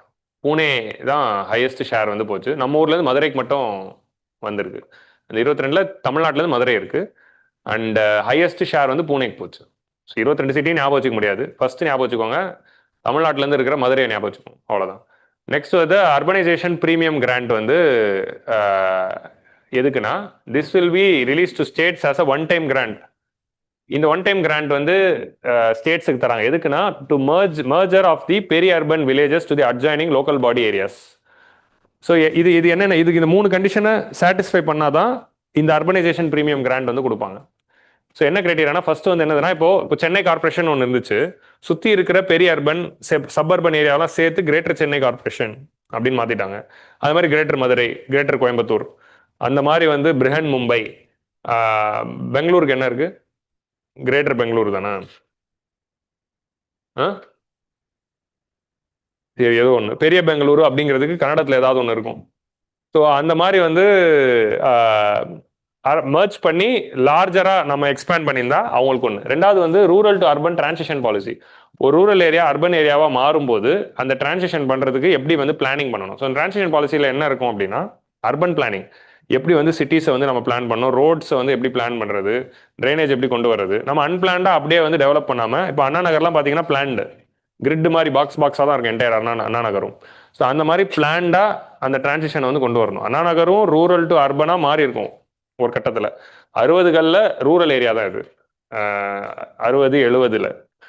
ஸோ இது அர்பன் ஏரியாவா 70ஸ்லேயே இது வந்து பெரிய அர்பன் ரீஜன் தான் அண்ணா நகர், இப்போ நம்ம இருக்கிற இடம். ஸோ அப்போ அந்த ரீஜன் மாறும்போது அண்ணா நகரில் ஒரு சிட்டி டவுன்ஷிப் வருது அப்படின்னா அதை வந்து இப்படி பிளான் பண்ணணும் அப்படின்னு ஒரு பாலிசியில் அதை ரெடி பண்ணியிருக்காங்க. ஸோ அந்த மாதிரி வந்து ரெடி பண்ணியிருக்கணும். 10,000 crore has been recommended under this premium component. இது ஒரு 10,000 கோடி கொடுத்துருக்காங்க. We recommend that states to develop a citizen friendly. இதுக்கு என்ன, இப்போ வந்து இந்த ரூரல் ஏரியாவுக்கு நம்ம என்ன பார்த்தோம்னா, ப்ராப்பர்ட்டி டேக்ஸ் கலெக்ட் பண்ணுறவங்களுக்கு ஷேர் வந்து கொடுக்கறதுக்கு பார்க்குறோம். ரூரல் ஏரியாவுக்கு வந்து ஷேர் வந்து நம்ம கொடுக்குறப்போ அவங்க வந்து ஸ்டேட் ஃபினான்ஸ் கமிஷனை அப்பாயிண்ட் பண்ணியிருக்கணும், ப்ராப்பர்ட்டி டாக்ஸஸை கலெக்ட் பண்ணியிருக்கணும் அப்படிங்கிறது தான் பெர்ஃபார்மன்ஸ் பேஸ்டுக்கு சொன்னோம். அர்பன் ஏரியாவுக்கு பெர்ஃபார்மன்ஸ் பேஸ்டுக்கு என்ன அப்படின்னு பார்த்தீங்கன்னா ஜிஏஎஸ் மேப். ஸ்டேட் வந்து ஒரு GIS map based on property tax IT systems. So for efficient enumeration. So GIS base பண்ணி ஒரு மேப் வந்து ரெடி பண்ணி ப்ராப்பர்ட்டி டேக்ஸ் எல்லாம் எனுமரேட் பண்ணி எல்லாருக்கும் போட்டிருக்கணும். இங்கேயும் ப்ராப்பர்ட்டி டேக்ஸ் ஒரு கிரைட்டீரியாவா போடுறாங்க. ஸோ ப்ராப்பர்ட்டி டேக்ஸை ஒழுங்காக கலெக்ட் பண்ணுங்க அப்படிங்கிறது தான் ரொம்ப நாளாக ஃபினான்ஸ் கமிஷனும் சென்ட்ரல் கவர்மெண்ட்டும் ப்ரொபோஸ் பண்ணுறாங்க. ஏன்னா லோக்கல் பாடிஸ்க்கும் ஸ்டேட் கவர்மெண்ட்க்கும் ஓன் டேக்ஸ் ரெவன்யூ இல்லைன்னு சொல்கிறாங்க. ஓன் டேக்ஸ் ரெவன்யூ கொண்டு வரதுக்கான ஒரு சூப்பர் ஏரியா தான் ப்ராப்பர்ட்டி டேக்ஸ், சொத்து வரி. ஆனால் அந்த சொத்து வரியை வந்து இன்க்ரீஸும் பண்ண மாட்டாங்க, ஒழுங்காக கலெக்டும் பண்ண மாட்டாங்க ஸ்டேட் கவர்மெண்ட்ஸ். டேக்ஸ் போடுறதுக்கு ஒரு வழி இருந்து பண்றது இல்லை.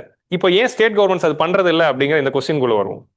ஏன் பண்றது இல்லை அப்படின்னா, ஏன்னா இப்போ என்ன ஆகுதுன்னா சொத்து வரியை ஏத்துனா மக்கள் திட்டுறாங்க, ஓட்டு போயிடும். இப்போ லோக்கல் கவர்மெண்ட் சொத்து வரியெல்லாம் வந்து லோக்கல் லெவலில் அஃபெக்ட் ஆகிற ஒரு விஷயம். இப்போ தமிழ்நாட்டில் ப்ராப்பர்ட்டி டேக்ஸ் வந்து இன்க்ரீஸ் பண்ணி எல்லா ப்ராப்பர்ட்டிக்கும் கவர்மெண்ட் வந்து ரெகுலராக வருஷம் டேக்ஸ் போட்டு கலெக்ட் பண்ணிட்டு இருந்தாங்க அப்படின்னா என்ன ஆகும்? எதிர்கட்சி என்ன பண்ணுவான், பாத்தியா தமிழக அரசு வந்து இது வந்து விடியல் அரசா அப்படி இப்படின்னு இப்போ வந்து பேசிடுறான். விடியா அரசு ப்ராப்பர்ட்டி சொத்து வரி ஏத்திருச்சு அப்படின்னு சொல்லுவாங்க. இதுதான் நமக்கு வந்து பிரச்சனையா இருக்கு. ஸோ எதுக்கு மக்கள்கிட்ட வந்து சொத்து வரியெல்லாம் போட்டு கடை நம்ம வந்து வம்புக்கு இழுக்கணும்? கம்முன்னு சென்ட்ரல் கவர்மெண்ட்லேருந்தே கிராண்டாக வாங்கிப்போமே அப்படின்ட்டு எல்லா ஸ்டேட்டும் இருக்காங்க. 28 ஸ்டேட்டும். நான் தமிழ்நாடு வந்து ஒரு எக்ஸாம்பிளாக சொல்கிறேன். யாரும் சொத்து வரி, இப்போ தமிழ்நாடு வந்து லாஸ்ட் 4 இயர்ஸில் சொத்து வரி ஏற்றிருக்காங்க. உங்களுக்கு புரியுதா? ஏன்னா ஃபினான்ஸ் கமிஷனில் அது கிரைட்டீரியா போன வருஷமே இருந்துச்சு. ஸோ ஃபினான்ஸ் கமிஷனில் பணம் வாங்குறதுக்கு சொத்து வரி ஏற்றிட்டாங்க.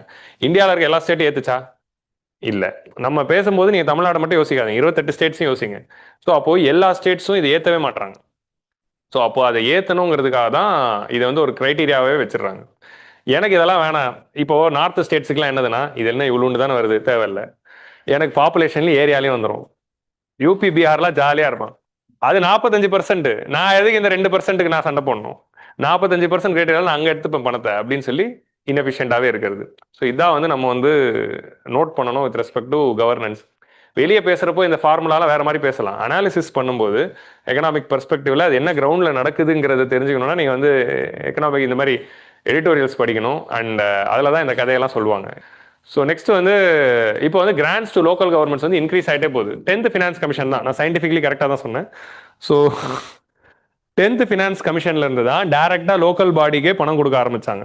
ஸோ அப்படி கொடுக்க ஆரம்பிச்சது 1995 to 2000. உங்களுக்கு ஏன் புரியுதா? 73rd அமெண்ட்மெண்ட் ஆக்ட் வந்த பிறகு 1995ல வந்த ஃபினான்ஸ் கமிஷன் டைரக்டா நானே பணம் கொடுக்குறேன் அப்படின்னு கொடுக்க ஆரம்பிச்சிட்டாங்க. அப்போதுல இருந்து அலோகேட் பண்ணது இன்க்ரீஸ் ஆகிட்டே போகுது. போன வருஷம் கொடுத்தது 4.3னா இந்த வருஷம் 7.9 கொடுத்துருக்காங்க.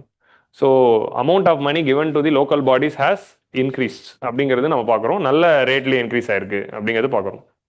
ஓகே, இல்லை நீங்கள் நோட் பண்ண வேண்டியது 10th ஆரம்பிச்சிருக்காங்க, அது ஒன்று நோட் பண்ணும்.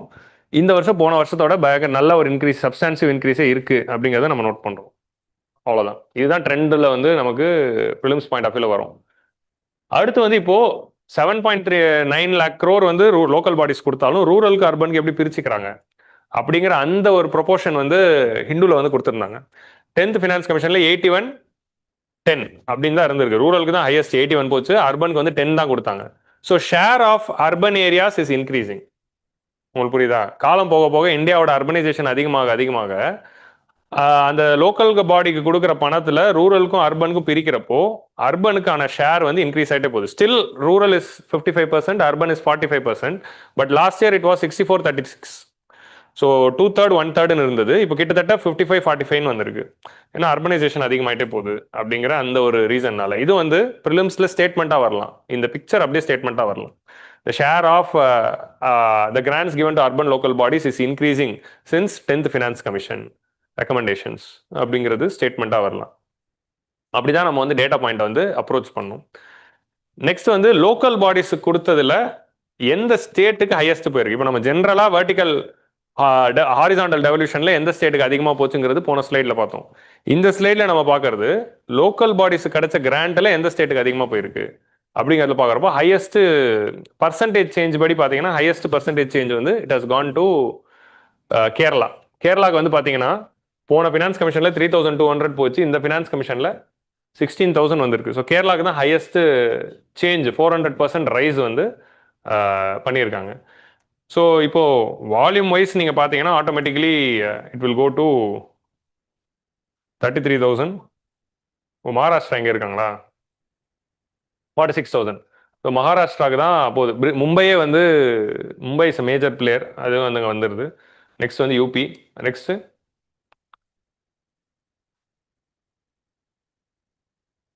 25 ரூபா நம்ம கொடுத்துருக்காங்க. சரி, தமிழ்நாடுக்கு 250% இன்க்ரீஸ் அப்படிங்கிறது நம்ம பார்க்குறோம்.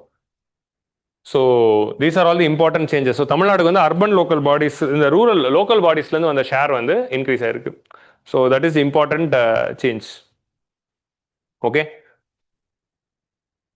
அடுத்து வந்து disaster management. Disaster management grants வந்து இப்போ நம்ம டிசாஸ்டர் மேனேஜ்மெண்ட்ல என்ன பார்க்குறோம் அப்படின்னா, வி ஆர் ஹேவிங் 2 ஃபண்ட்ஸ். ஒன்று வந்து நேஷனல் டிசாஸ்டர் ரெஸ்பான்ஸ் ஃபண்ட், அதே மாதிரி நேஷனல் டிசாஸ்டர் மிட்டிகேஷன் ஃபண்ட், அதே மாதிரி state disaster response fund, state disaster mitigation fund அப்படின்னு நம்ம ரெண்டா பிரிக்கிறோம். இது எப்படி பிரிச்சிருப்பாங்க அப்படின்னா, இது வந்து கவர்மெண்ட் வந்து டைரக்டா பட்ஜெட்ல வந்து கொடுப்பாங்க. ஸோ யூனியன் கவர்மெண்ட் டைரக்டா பட்ஜெட்ரி டிரான்ஸ்ஃபரா என்டிஆர்எஃப்க்கு ஃபண்டிங் கொடுப்பாங்க, இதுக்கு வந்து ஃபண்டிங் கொடுப்பாங்க.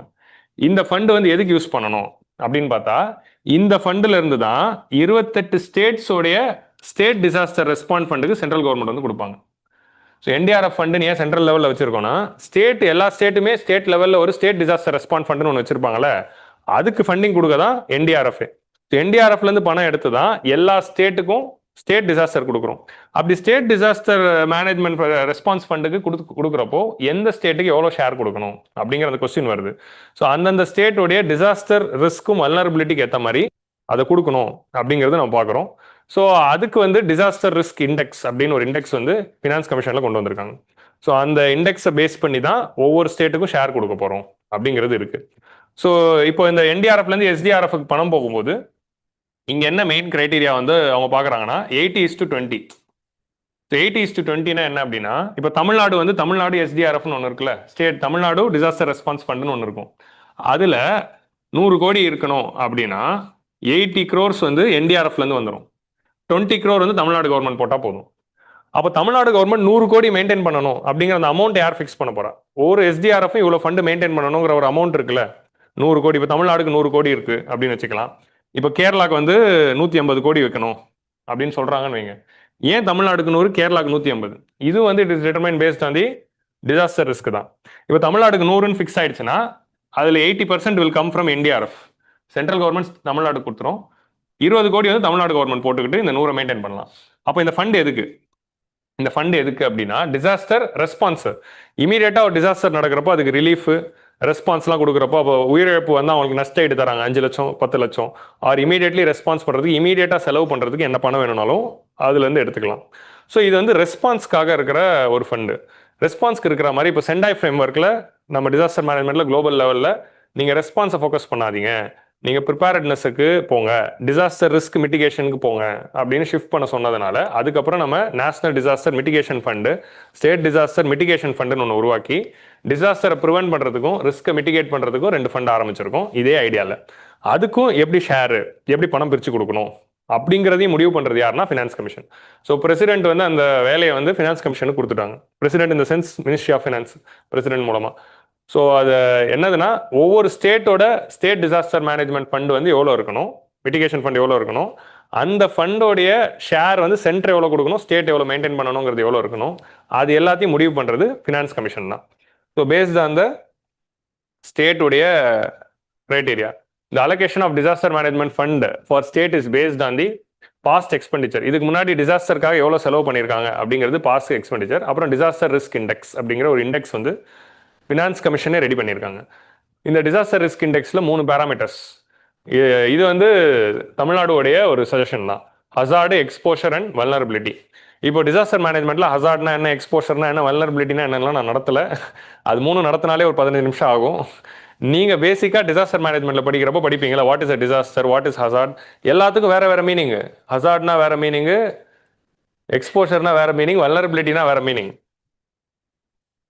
ஸோ நெக்ஸ்ட் வந்து டிசாஸ்டர் ரிஸ்க் இண்டெக்ஸில் டிசாஸ்டர்னா என்ன, ஹசார்ட்னா என்ன, எக்ஸ்போஷர்னா என்ன, வல்னரபிலிட்டினா என்னன்னு பாருங்க.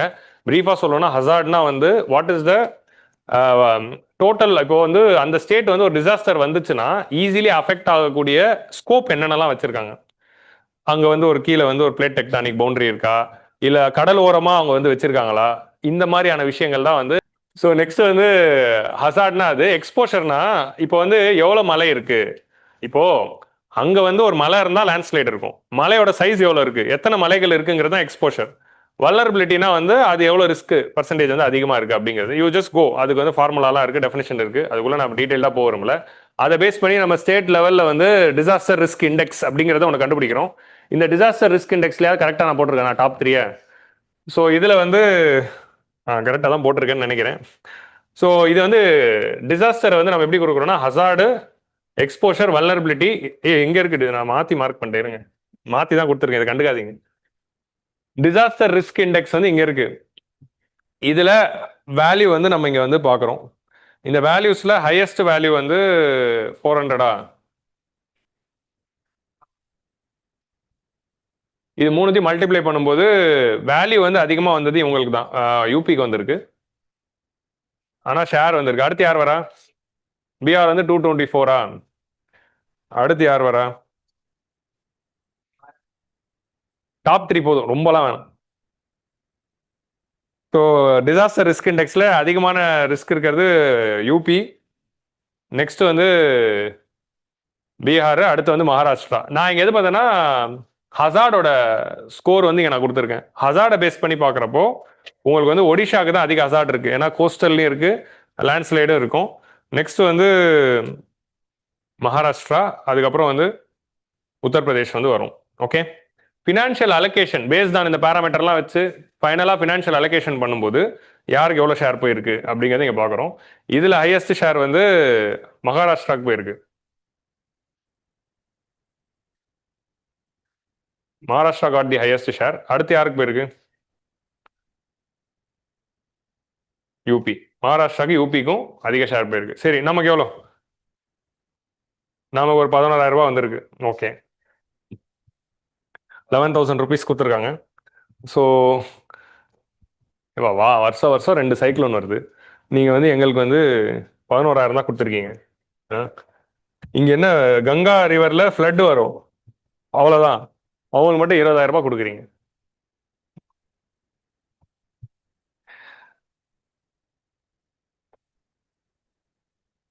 நாட்டில் அதிகமான ஃப்ளட்ஸ் எவ்வளோ சைக்ளோன் வருது அப்படிங்கிறத வச்சு கொடுங்க, சரியா? இன்னொரு இண்டெக்ஸ்ல ஒரு பேராமீட்டர் சேர்க்கணும், number of leaves given to school students. அதை வச்சு நீங்க வந்து முடிவு பண்ணுங்க. அப்போ ஷேர். நெக்ஸ்ட் வந்து corpus should be so the corpus should be divided between the SDRF and SDMF in the ratio of 80:20. So அந்த ரேஷியோ வந்து 80:20. SDRF and SDMF வந்து SDRF வந்து டோட்டலா 1.6 lakh crore வந்து கொடுத்துருக்காங்க, SDMF வந்து 40,000 crore கொடுத்துருக்காங்க. இப்போ இதை 28 பிரிப்பாங்க, இதையும் 28 பிரிக்கணும், அதையும் 28 பிரிக்கணும். அப்படி பிரிக்கிறப்போ இந்த பேராமீட்டர்லாம் யூஸ் பண்ணிக்கிறாங்க. உங்களுக்கு புரியுதா? டோட்டலா இந்த அமௌண்ட், இந்த 1.6 lakh crore 28 பிரிக்கும் போது இந்த பேராமீட்டர்ல பிரிச்சு நமக்கு வந்து கொடுக்குறாங்க. Under SDRF, there should be a flexibility of reallocation between response, relief, recovery and reconstruction. So response and relief கொடுக்கணும், ரெக்கவரி அண்ட் ரீகன்ஸ்ட்ரக்ஷனுக்குள்ள எப்படி வேணா அவங்க வந்து ஸ்பெண்ட் பண்ணிக்கலாம். இதுக்கு தான் போகணும்னு இல்லை, state government is given the flexibility to spend it for all the 4: response, relief, recovery and reconstruction. ப்ரிப்பேர்ட்னஸும் கெப்பாசிட்டி பில்டிங் எதுக்குள்ள போயிடுச்சு? மிட்டிகேஷன் ஃபண்டுக்குள்ள போயிடுச்சு. ஸோ ஆஃப்டர் டிசாஸ்டருக்கு வந்து உங்களுக்கு வந்து எஸ்டிஆர்எஃப், ப்ரிவென்ஷன் மிட்டிகேஷன்ல, அதாவது இந்த ப்ரிப்பேர்ட்னஸும் கெப்பாசிட்டி பில்டிங்கும் எஸ்டிஎம்எஃப். ஸோ அப்போ நீங்கள் ப்ரிலிம்ஸ் பாயிண்ட் ஆஃப் வியூ எதை போய் படிக்கிறீங்க அப்படின்னா, எஸ்டிஆர்எஃப்னா என்ன, எஸ்டிஎம்எஃப்னா என்ன, ஸ்டேட் டிசாஸ்டர் ரெஸ்பான்ஸ் ஃபண்ட்னா என்ன, மிட்டிகேஷன் ஃபண்ட்னா என்ன அப்படிங்கிறது ரெண்டுத்தையும் வந்து பார்த்துக்கோங்க. நெக்ஸ்ட் வந்து இந்த அக்யூமுலேட்டிங் பேலன்ஸ் இன் எஸ்டிஆர்எஃப். இப்போ நெக்ஸ்ட் என்ன அப்படின்னு சொல்றாங்க அப்படின்னா, ஒரு ஸ்டேட் வந்து அதுக்குன்னு ஒரு அலோகேஷன் கொடுத்துட்றாங்க, அதை ஸ்பெண்ட் பண்ணாம ரொம்ப நாள் காலியா வச்சிருந்தா அதை வந்து டிஸ்இன்சென்டிவைஸ் பண்றாங்க. அப்போ ரொம்ப நாள் நீ உனக்கு பணம் கொடுத்தும், இப்போ 20,000 யூபி கொடுத்துருக்காங்க, அது ஃபுல்லா செலவாகுதான்னு பார்க்கணும். 3 வருஷத்துக்கு மேல செலவு பண்ணாம அந்த அமௌண்ட் அப்படியே வச்சிருந்தா அதை வந்து ரீஅட்ஜஸ்டும் பண்றாங்க. The accumulating balance under SDRF should be limited to the extent that if unspent balance under SDRF exceed the sum of the past 3 years annual allocation. இப்போ வந்து ஒரு ஸ்டேட்டுக்கு இவ்வளோ அமௌண்ட் தராங்க, இப்போ யூபிக்கு வந்து 20,000 ரூபாய் கொடுக்குறாங்க. ஸோ 20,000 ரூபாய் வரும்போது 3 வருஷம் இப்படி வச்சுக்கலாம், 3 வருஷத்துல 60,000 ரூபாய் வருது அப்படின்னு வச்சுக்கலாமே, இல்லை 5 வருஷத்துக்கு சேர்த்து தான் 20,000. சரி ரஃபாக ஒரு 60,000 அக்யூமுலேட் ஆயிருக்கு.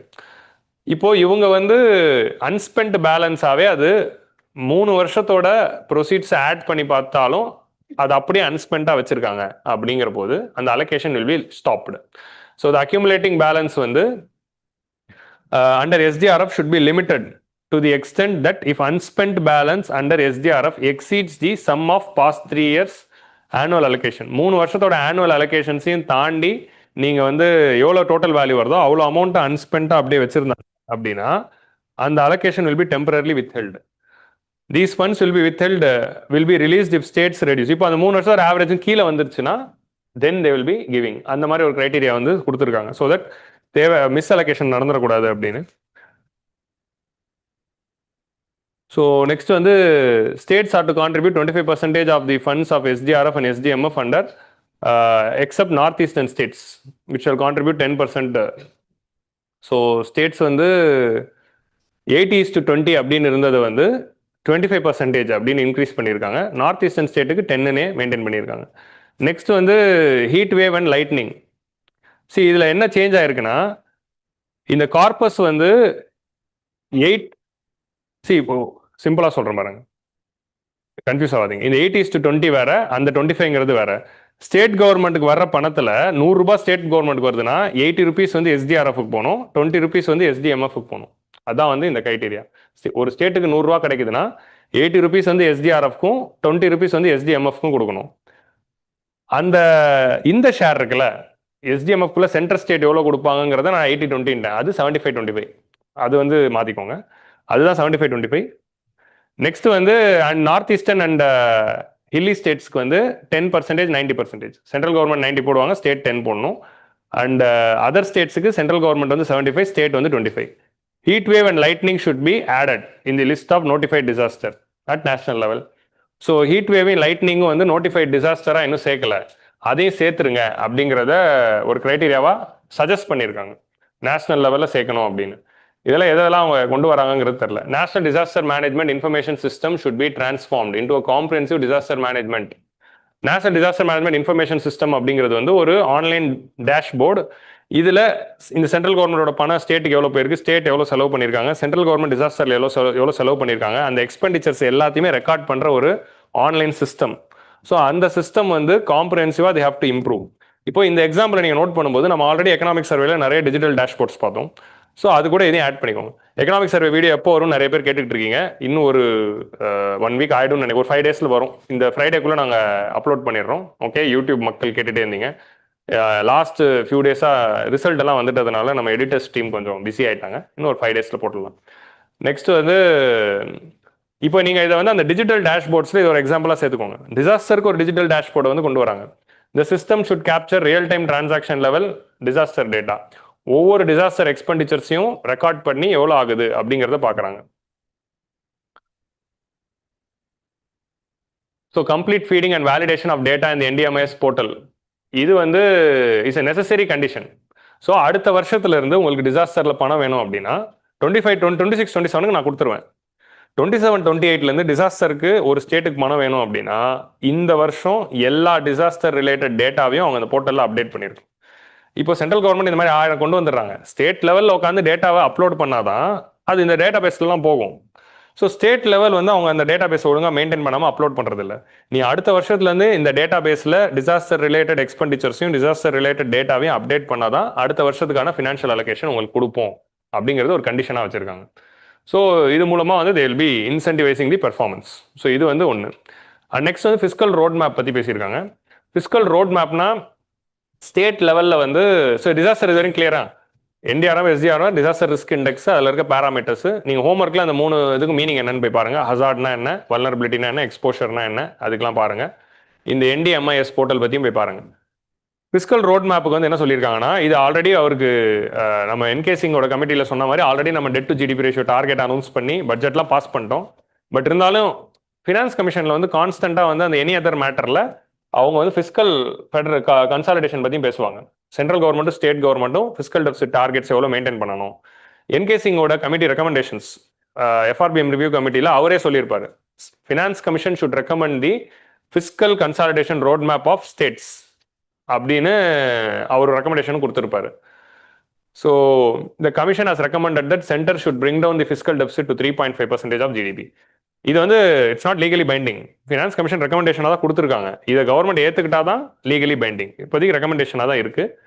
ஸோ அப்போ வந்து central government debt to GDP ratio தான் டார்கெட்டாக வச்சு ஒர்க் பண்ண போறாங்க. ஆனால் அந்த டார்கெட் நீங்கள் அச்சீவ் பண்ணுங்க. கூடவே வந்து ஃபிஸ்கல் டெபிசிட்டையும் 3.5% ஆஃப் ஜிடிபிக்குள்ள கொண்டு வாங்க அப்படிங்கிற அந்த டார்கெட்டையும் இதில் ஆட் பண்ணியிருக்காங்க. இப்போ கரண்ட்லி ஃபிஸ்கல் டெபிசிட் வந்து 4.3% இருக்கு. அதையும் 3.5 ரீச் பண்ணிடுங்க. ஆனால் நம்ம வந்து debt to GDP ratio target தான் இப்போதைக்கு லீகலி பைண்டிங்காக இருக்கு. இது இன்னும் லீகலி பைண்டிங் ஆகலை.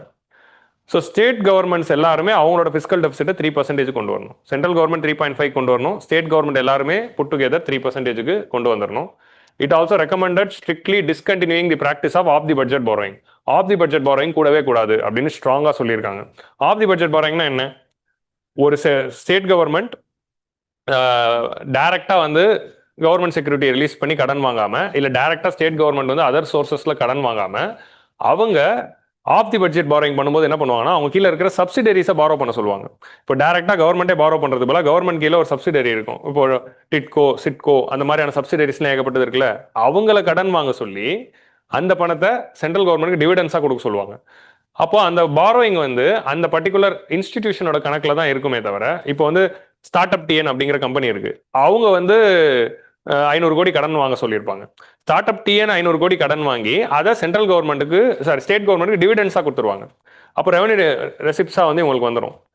இவங்களோட அக்கௌண்ட்ல பார்த்தீங்கன்னா அது ரெவன்யூ ரெசிப்ட்ங்கிற கணக்கில் இருக்கும். ஆனால் அது ஒரு கடனாக இருந்திருக்கும். யாரோட அந்த கடன் யாரோட கணக்கில் எழுதியிருப்பாங்கன்னா ஸ்டார்ட் அப் டிஎன்ங்கிற அந்த கம்பெனியோட கணக்கில் இருக்கும். ஸோ அப்போ சென்ட்ரல் கவர்மெண்ட் ஸ்டேட் கவர்மெண்டோட ஃபிஸ்கல் டெபிசிட்டோடைய கால்குலேஷன்ஸ்குள்ள அது ரிஃப்ளெக்டே ஆகாது. ஆனால் அந்த கம்பெனியோட ஃபிஸ்கல் டெபிசிட்டோடைய டெட்டுக்குள்ள அது வந்து ரிஃப்ளெக்ட் ஆகும். ஸோ இதுதான் தி பட்ஜெட் பாரோயிங். இப்படி பண்றதுனால நிறைய ஸ்டேட் கவர்மெண்ட் கடன் வாங்கிட்டு இருக்காங்க. ஆனால் அது ஃபிஸ்கல் டெபிசிட்டி 3ன்னு காட்டிடுறாங்க. ஆனால் கடன் வாங்கிட்டு இருக்காங்க. இப்படிதான் கடன் ஏறிட்டே போகுது. ஸோ இந்த தி பட்ஜெட் பாரோயிங் பண்ணாதீங்க அப்படின்னு ஆல்ரெடி 2019 இருந்தே சொல்லிட்டு இருக்காங்க. 14 ஃபினான்ஸ் கமிஷன்லேருந்தே சொல்லிட்டு இருக்காங்க. ஸோ அதை இன்னும் ஸ்ட்ராங்காக சொல்லியிருக்காங்க. ரீசெண்ட் டைம்ஸ் தி பட்ஜெட் பாரோயிங் அதிகமாக இருக்குது திரும்ப ஸ்டேட் லெவலில். எதனாலனா ஸ்டேட் வந்து அன்கண்டிஷனல் ட்ரான்ஸ்ஃபர், இந்த அன்கண்டிஷனல் கேஷ் ட்ரான்ஸ்ஃபர் பற்றி நம்ம எக்கனாமிக் சர்வேலையும் டிஸ்கஸ் பண்ணோம். அது அதிகமாகிட்டே போகுது அப்படின்னு. அதே மாதிரி இந்த மாதிரி நிறைய கேஷ் ட்ரான்ஸ்ஃபர் ஸ்கீம் அனௌன்ஸ் பண்ணுறாங்க. 1000, 2000, 2500 அப்படின்னு ஏற்றிட்டே போகிறாங்க. ஸோ அப்படி ஏற்றிட்டே போகிறப்போ என்ன ஆகுது அப்படின்னா, அடுத்து 3000 யாராவது சொல்கிறாங்களான்னு பார்ப்போம். ஸோ இந்த மாதிரி ஏற்றிட்டே போகும்போது இதை வந்து சரி கட்டுறதுக்காக அவங்க என்ன பண்ணிடுறாங்கன்னா தி பட்ஜெட் பாரோயிங் பண்ணிடுறாங்க. ஸோ அது பண்ணவே கூடாது அப்படின்னு ஸ்ட்ரிக்டாக சொல்லிட்டாங்க. அண்ட் அடுத்த கிரைட்டீரியா என்ன ஆட் பண்ணியிருக்காங்க அப்படின்னா, the budget borrowing should be added into the fiscal deficit calculation. Fiscal deficit கால்குலேஷன்ல வராமல் எஸ்கேப் ஆக தான் தி பட்ஜெட் பாரோயிங்கே பண்ணுறாங்க. ஏன்னா தன்னோட கவர்மெண்டோட டெட் கணக்கில் இல்லாமல் ஸ்டார்ட் அப் டிஎன் கணக்கில் தள்ளி விடுறது. இப்போ தமிழ்நாடு நான் பண்ணுறாங்கன்னு சொல்ல வரல, ஒரு எக்ஸாம்பிளுக்காக சொல்லிக்கிட்டு இருக்கேன். கேரளா தான் நிறைய பண்ணிக்கிட்டு இருக்காங்க. ஸோ தி பட்ஜெட் பாரோயிங்க பண்ணாதீங்க அப்படின்னு சொல்றாங்க. அண்ட் ஃபியூச்சர்ல fiscal deficit formula should be changed so that the budget borrowing is also added in the formula அப்படிங்கிற ரெக்கமெண்டேஷன்ஸும் கொடுத்துருக்காங்க. ஃபர்ஸ்ட் அட்டம்ஸ் பார்க்குறவங்க, அதாவது எக்கனாமிக்ஸ் கிளாஸ் அட்டன் பண்ணாதவங்களுக்கு கொஞ்சம் கன்ஃபியூசிங்காக இருக்கும். இது நான் சீனியர்ஸ் புரிஞ்சிடும். நீங்கள் அந்த பேசிக்ஸ் படிச்சுட்டு வந்தால் தான் இதை வந்து ஃபாலோ பண்ண முடியும். So the definition of fiscal deficit and debt should be expanded to uniformly include all the budget borrowing. Commission has projected. Commission வந்து என்ன ப்ரொஜெக்ட் பண்ணியிருக்காங்கன்னா 2030-31 debt to GDP of both centre and state put together வந்து 73 வந்துடும். Both centre and ஸ்டேட்டை சேர்த்து அது 73 வந்துடும் அப்படின்னு ப்ரொஜெக்ட் பண்ணியிருக்காங்க. சென்ட்ரல் கவர்மெண்டோட டார்கெட் 51. அப்போ ஸ்டேட் கவர்மெண்ட் எவ்வளோ 50. அப்போ ஸ்டேட் கவர்மெண்டோட டார்கெட் வந்து 23. ஸோ அப்போ சென்ட்ரல் கவர்மெண்ட் 50 அவங்க டார்கெட்டை ரீச் பண்ணிட்டாங்க அப்படின்னா state government should reach their target of 23. அப்போ தான் இந்த 73 வந்து நம்ம ரீச் பண்ண முடியும். ஸோ எவ்ரி ஸ்டேட் கவர்மெண்ட் அவங்களோட டெட்டை ஆட் பண்ணால் 23% ஆஃப் ஜிடிபி அது வரும்போது தான் ஓவராலாக இந்த டார்கெட் வரும் அப்படின்னு இவங்க ரோட் மேப் கொடுத்துருக்காங்க. இது எல்லாமே ரெக்கமெண்டேஷன்ஸ் தான், எதுவுமே இம்ப்ளிமெண்ட் ஆகலை. இம்ப்ளிமெண்ட் ஆச்சுன்னா நான் உங்களுக்கு ஈவெண்ட்ஸ் ஆஃப் த வீக்ல சொல்கிறேன். சரியா? நெக்ஸ்ட் வந்து பவர் செக்டரில் ரிஃபார்ம்ஸ் வந்து சஜஸ்ட் பண்ணியிருக்காங்க. லைக் எப்படி வந்து லாஸ்ட் இயருமே பவர் செக்டரில் ரிஃபார்ம் சஜஸ்ட் பண்ணி எலக்ட்ரிசிட்டியோட டிஸ்காம்ஸோட லாஸை குறைக்கணும் அண்ட் கரண்ட் பில் சார்ஜை ஏற்றுங்க. ஏன்னா சார்ஜஸ் ஃபார் தி சப்ளையும் சார்ஜஸ் ஃபார் ஜென்ரேஷனும் மேட்ச் ஆகணும். எக்கனாமிக் சர்வேலையும் நம்ம இதை டிஸ்கஸ் பண்ணோம். அது மேட்ச் ஆகாததுனால லாஸ் அதிகமாகுது, அது மேட்ச் பண்ணுங்க அப்படிங்கிறத 14 ஃபினான்ஸ் கமிஷனும் சொல்லிச்சு, 15 ஃபினான்ஸ் கமிஷனும் சொல்லிச்சு. இவங்களும் கண்டினியூ பண்ணுறாங்க. இவங்க ஒரு ஸ்டெப்புக்கு மேலே போய் என்ன பண்ணுறாங்கன்னா, இந்த வருஷம் ஆக்சுவலி பார்த்தீங்கன்னா நம்ம எக்கனாமிக் சர்வேல பார்த்தோம் டிஸ்காம்ஸ்லாம் பாசிட்டிவ் ஆயிடுச்சு. போன வாரம் எடிட்டோரியல்லையும் 2 weeks பேக் பார்த்தோம். டிஸ்காம்ஸ் ஹவ் ஷோன் ப்ராஃபிட்ஸ். இந்த ப்ராஃபிட்டை மெயின்டைன் பண்ணணும். ஸோ அதை எப்படி மெயின்டைன் பண்ணணும்னு எக்கனாமிக் சர்வேல ஒரு சில ரெக்கமெண்டேஷன்ஸை நான் கொடுத்துருக்கேன். அதில் பாருங்கள், அட்டன் பண்ணவங்களுக்கு தெரியும், பார்க்காதவங்க பார்த்துருங்க.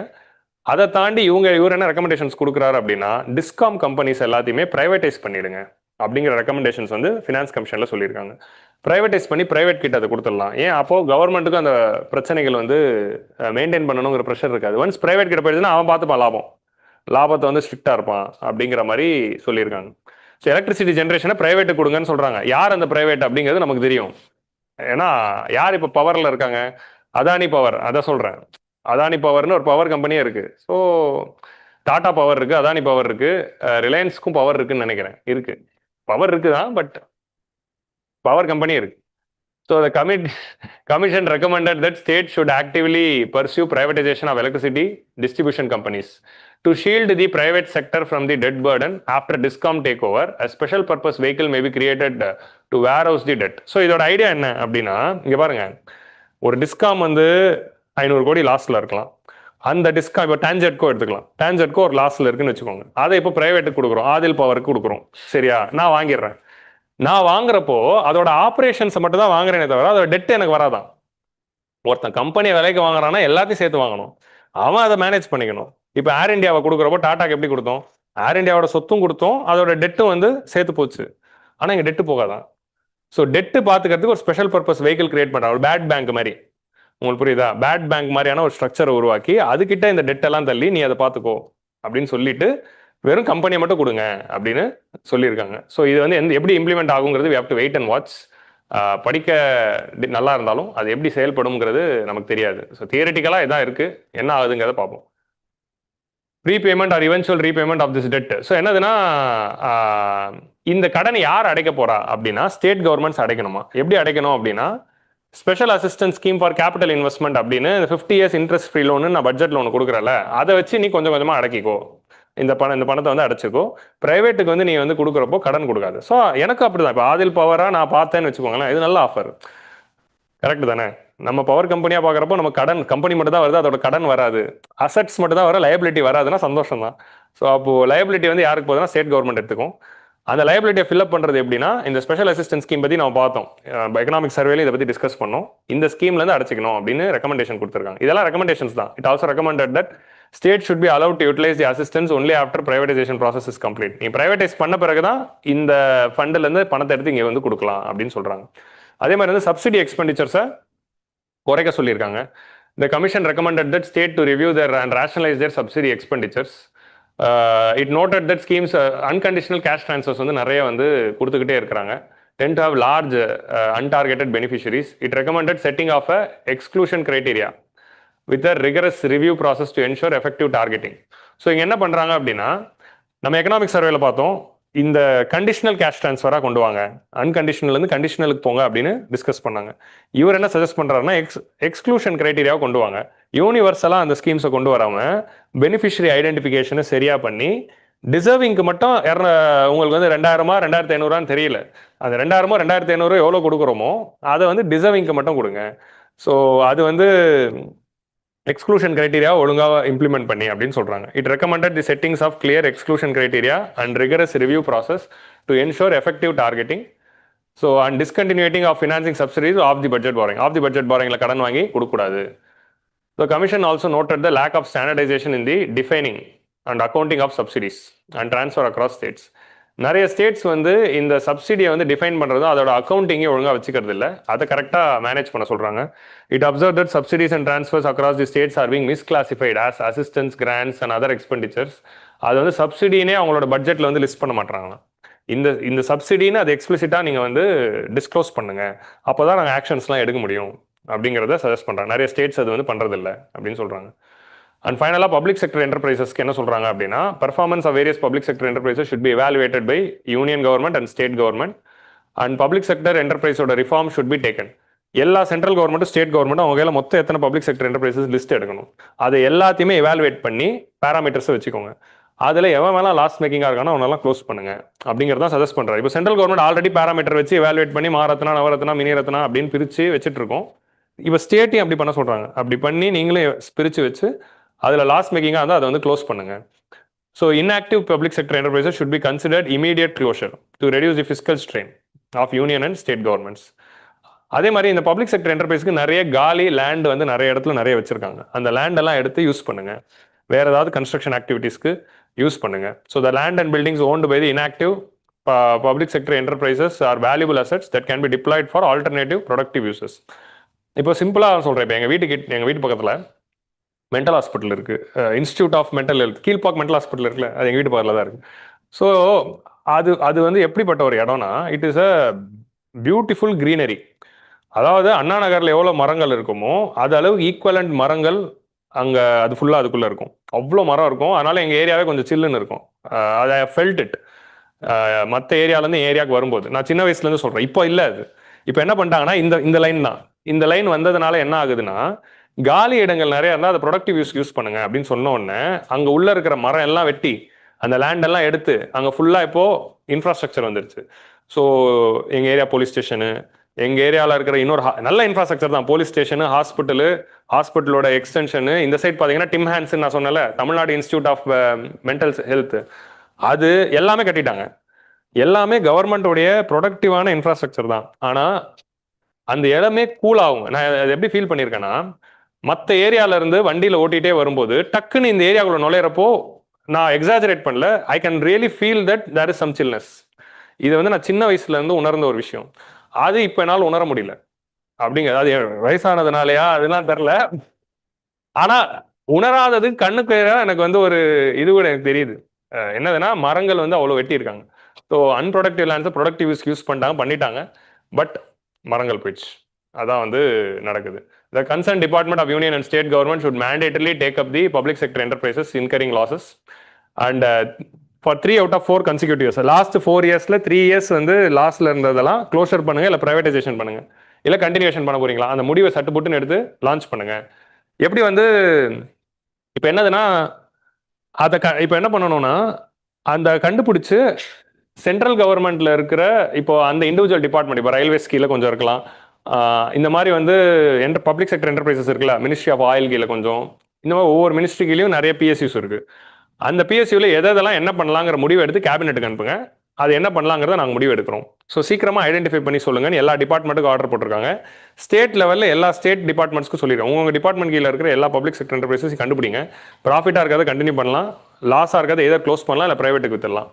அந்த முடிவை நம்ம எடுப்போம் அப்படிங்கிறத சொல்லியிருக்காங்க. Cabinet May decide on the action. Central government வந்து நியூ பப்ளிக் செக்டர் பாலிசிக்கு ஆல்ரெடி கொண்டு வந்து ஸ்ட்ராட்டஜிக் டிஸ்இன்வெஸ்ட்மெண்ட் பாலிசின்னு சொல்லி நியூ பப்ளிக் செக்டர் பாலிசியில் 4 செக்டர் தவிர மிச்ச எல்லா செக்டரில் இருக்க பிஎஸ்யூஸையும் நம்ம விற்க போகிறோம் அப்படின்னு முடிவு பண்ணி ஒரு ஷாக்கிங் நியூஸை சொன்னாங்க. அந்த மாதிரி ஸ்டேட் லெவல்லையுமே உங்களோட பப்ளிக் செக்டர் என்டர்பிரைசஸையும் ஒரு பாலிசி கொண்டு வந்து வித்துருங்க அப்படின்னு சொல்லியிருக்காங்க. So these are all the important recommendations of 16th finance commission. இப்போ நான் சொன்ன இந்த பேராமீட்டர்ஸ்லாம் இருக்குல்ல, இது குரூப் 1 எக்ஸாம் ஆஸ்பிரன்ஸ்க்கு அப்படியே ஒரு 15 மார்க் கொஸ்டினாக வரலாம், அது அப்படியே எழுதிடலாம். யூபிஎஸ்சிலையும் நிச்சயமாக கொஸ்டின் வரலாம். இது லாஸ்ட் ஒரு 15 இயர்ஸில் எனக்கு தெரிஞ்சு ஃபினான்ஸ் கமிஷனோட ரெக்கமெண்டேஷன்ஸே எழுதுங்க அப்படின்னு ஒரு கொஸ்டின் வரல மெயின்ஸில். ஆனால் வரலாம், ஏன்னா வந்து 2017 சேலியன்ட் ஃபீச்சர்ஸ் ஆஃப் பட்ஜெட் என்ன அப்படின்னு யூபிஎஸ்சிலே கொஸ்டின் வந்திருக்கு. யூபிஎஸ்சியே 2017 பட்ஜெட்டோடைய சேலியன்ட் ஃபீச்சர்ஸ் என்னன்னு 2018 17 ஒரு 15 மார்க்கில் கேட்குறப்போ நிச்சயமாக யூபிஎஸ்சிலையும் 16th ஃபினான்ஸ் கமிஷனோட ரெக்கமெண்டேஷன்ஸ் என்னன்னு கேட்கலாம். ஸோ அப்போ நான் சொன்ன இந்த இதெல்லாம் சப்மிட்டிங்காக எழுதி இது எல்லாமே சீக்கிரமாக எழுதணும். இது எல்லாமே ப்ரிலிம்ஸ்க்கு அப்படியே வரலாம். ஸோ இதில் இஷ்யூஸ் வந்து ஜென்ரல் தான். தோ finance commission recommended the increase in share, அது வந்து ப்ராக்டிக்கலாக வந்து நடக்கிறது இல்லை அப்படிங்கிறது ஒரு இஷ்யூ. அதோட டேட்டா தான் பார்க்க போகிறோம். அண்ட் அடுத்த லாஸ்ட் 10 இயர்ஸாக நம்ம பார்க்குற அடுத்த ட்ரெண்ட் என்ன அப்படின்னா, இன்க்ரீஸ் இன் செஸ். இப்போ செஸ் சர்சார்ஜஸ் வந்து டிவிசிபிள் நெட் டேக்ஸ் ப்ரொசீட்ஸில் வர்றதில்லை. ஸோ அப்போ என்ன ஆயிடுச்சுன்னா, சென்ட்ரல் கவர்மெண்ட் வந்து டேக்ஸை கான்ஸ்டன்ட்டாக வச்சு செஸ்ஸையும் சர்சார்ஜையும் அதிகப்படுத்திட்டாங்க. இப்போ என்ன ஆயிடுதுன்னா, செஸ் சர்சார்ஜ் அதிகப்படுத்தாமல் டேக்ஸ் அதிகப்படுத்தினா ஸ்டேட்டுக்கும் போகும். அதனால டேக்ஸஸோட ரேட்டை கான்ஸ்டன்ட்டாக வச்சுக்கிட்டு செஸ் சர்சார்ஜையும் அதிகமாக்கிட்டே போகிறாங்க. ஸோ தட் அது நிறைய பணம் சென்ட்ரலுக்கு வரணும் அப்படின்னு சொல்லி. அதனால ஸ்டேட்டோடைய ஷேரிங் வந்து குறைஞ்சிருக்கு. என்னதான் வந்து 32லேருந்து 42க்கு இன்க்ரீஸ் பண்ணி 10% ஏற்றினாலும் இது குறைஞ்சிக்கிட்டு இருக்கு அப்படின்னு சொல்கிறாங்க. ஸோ அவங்க ஏன் வந்து ரெவன்யூ டெபிசிட் கிராண்ட்டையும் செக்டர் ஸ்பெசிஃபிக் கிராண்ட்டையும் குறைச்சாங்கன்னா இதுதான் காரணம்.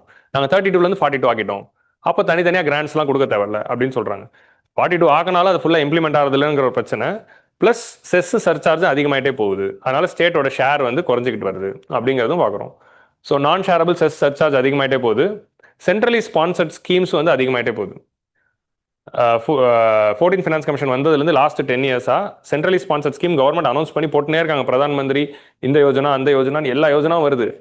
அந்த யோஜனா எல்லாத்துலேயுமே பிரதான் மந்திரி 60% தான் ஷேர். ஸோ முக்கியமந்திரி தான் 40% ஷேர். அதான் சொல்றேன். முக்கியமந்திரினா சிஎம், முதலமைச்சர். முக்கியமந்திரிக்கு 40% ஷேர் இருக்கும்போது அது வந்து பிரதான் மந்திரி என்ன முடிவு பண்றாரோ அதுக்கு 40% முக்கியமந்திரி எடுத்து வச்சாகணும். ஸோ அப்போ டிஸ்கிரிஷன் இல்லை. அவங்க ஸ்கீம்ஸ் லான்ச் பண்ண ஸ்டேட் கவர்மெண்ட்டுக்கு செலவு அதிகமாகுது. சென்ட்ரல் கவர்மெண்ட் ஸ்கீம் இருக்கும், போட்டோ சிஎம் பிஎம் இருக்கு, பேர் சான்ஸ்கிரிட்ல இருக்கு. ஆனா ஸ்டேட் கவர்மெண்ட்ல வரும்போது அதுல வந்து ஸ்டேட் கவர்மெண்ட்டும் டிஃபால்ட்டா 40% ஷேர் எடுத்து வைக்க வேண்டியது இருக்கு. ஸோ இதனால என்ன ஆகுதுன்னா ஸ்டேட்டுக்கு வந்து 40 நீங்க 10% ஏற்றி கொடுத்தாலும் இதோட செலவு 40% இன்க்ரீஸ் ஆகிட்டே போகுது அப்படிங்கிறது ஒன்று சொல்றாங்க. Sector specific and state specific grants வந்து 15th ஃபினான்ஸ் கமிஷன்லேயே ஃபுல்லாக இம்ப்ளிமெண்ட் ஆகலையா. போன ஃபினான்ஸ் கமிஷன்லேயே இந்த sector specific state specific Grande ஒழுங்காக இம்ப்ளிமெண்ட் பண்ணல. அப்போ 16th ஃபினான்ஸ் கமிஷனில் அது ரிமூவே பண்ணிட்டாங்க. எப்படி இம்ப்ளிமெண்ட் பண்ண போகிறதில்ல, எதுக்கு நீங்கள் கொடுத்துக்கிட்டுன்னு ரிமூவ் பண்ணிட்டாங்க. ஸோ இதனால் வந்து ஸ்டேட்ஸ்க்கான ஷேர் வந்து என்னதான் ஷேர் ஏற்றினாலும் குறையுது அப்படிங்கிற ஒரு கிரிட்டிசிசம் வைக்கிறாங்க. அண்ட் நெக்ஸ்ட் வந்து தமிழ்நாடு கவர்மெண்ட் வச்ச முக்கியமான கோரிக்கை என்ன அப்படின்னா, செஸ்ஸையும் சர்சார்ஜும் குறைச்சு அதெல்லாம் டாக்ஸபிள் பூல்குள்ள கொண்டு வரணும், இல்லைனா செஸ்ஸையும் சர்சார்ஜையும் ஷேரபிளில் கொண்டு வாங்க அப்படின்னு சொல்லிட்டாங்க. செஸ் அப்கோர்ஸ் ஷேரபிளில் கொண்டு வர முடியாது, ஏன்னா அது ஸ்பெசிஃபிக் பர்பஸ்க்கு. சர்சார்ஜ் எல்லாத்தையும் ஷேரபிளில் கொண்டு வாங்க அப்படின்னு சொல்லி தமிழ்நாடு கேட்டிருந்தாங்க. அதுக்கு எந்த ரெக்கமெண்டேஷன்ஸும் கொடுக்கல. அதுக்கு கொடுக்காம ஆனால் என்ன சொல்லியிருந்தாங்க அப்படின்னா, அதை வந்து கொடுக்கறதுக்கு ட்ரை பண்ணலாம் வேணும்னா, ஒரு ரெக்கமெண்டேஷனாக கொடுக்காம central government can think about reducing the surcharges are giving the share அப்படிங்கிற மாதிரி ரெக்கமெண்ட்ரியா சொல்லியிருக்காங்க. நாட் ஒரு பைண்டிங்காக அதை வந்து இன்னும் கொண்டு வரல அப்படிங்கிறது சொல்கிறாங்க. ஸோ இது வந்து ஒரு டேட்டா என்னதுன்னா, சென்ட்ரல் கவர்மெண்ட்டுக்கு 100 ரூபா கலெக்ட் ஆகுதுன்னா அதில் எவ்வளோ ரூபா வந்து செஸ் சர்சார்ஜ் அப்படிங்கிறத இங்கே பார்க்குறோம். ஸோ 2013 to 2019 5 ரூபா இருந்தது, 5 ரூபாயிலேருந்து 7 ரூபா வரைக்கும். இப்போ பார்த்தோம்னா அது 11 நடுவில் வந்து அது வந்து 13 rupees ஆச்சு, இப்போ 11 rupees. ஸோ டபுள் ஆயிருக்கு. 5 நீங்கள் 7ன்னு எடுத்துக்கிட்டாலும் 5லேருந்து 11க்கு போனாலும் இட்ஸ் கைண்ட் ஆஃப் டபுள் தான். ஸோ என்ன இருக்குன்னா, 100 ரூபாய் டேக்ஸ் கலெக்ட் பண்ணா அதில் 5 ரூபாய் செஸ்லேருந்து வருது. இப்போ வந்து 100 ரூபாய் கலெக்ட் பண்ணா 11 ரூபா செஸ்லேருந்து வருது. 89 rupees தான் ஷேரபிளாகவே போகுது. 11 rupees அப்படியே சென்ட்ரல் கவர்மெண்ட் போயிடுது. இந்த 89ல தான் 41% ஸ்டேட்டுக்கு கொடுக்குறாங்க. 100 ரூபாய் கலெக்ட் ஆகுது, 11 ரூபா சென்ட்ரல் கவர்மெண்ட் டேரக்டாக எடுத்துக்கிறாங்க. இந்த 89 தான் டிவிசிபிள் நெட் டேக்ஸ் ப்ரொசீட்ஸ்லேயே வருது. இந்த 89ல தான் 41% ஸ்டேட்டுக்கு கொடுக்க வேண்டியதாக இருக்கு. அப்போ செஸ் சர்சார்ஜ் குறைஞ்சதுன்னா இந்த 89 அதிகமாக இருக்கும், நிறைய பணம் ஸ்டேட்டுக்கு வரலாம். ஸோ அதை தான் வந்து இங்கே வந்து கன்சிடரேஷனாகவே வைக்கிறாங்க. ஸோ செஸ் சர்சார்ஜ் அதிகமாகிட்டே போகிறதுக்கு முன்னாடி 5 இருந்தது, இப்போ 11 ஆயிருக்குங்கிறது ஒரு data for mains answer rating. So chess surcharge ஏறி இருக்குங்கிறதுக்கு கிராஃப் 2 ஹிந்துவில் வந்துச்சு. ஸோ டேட்டா பாயிண்ட்ல அதை தான் நான் எடுத்து இங்கே ஆட் பண்ணியிருக்கேன். இது அந்த பட்ஜெட் வாரத்தில் வந்த graphs data point. Okay, so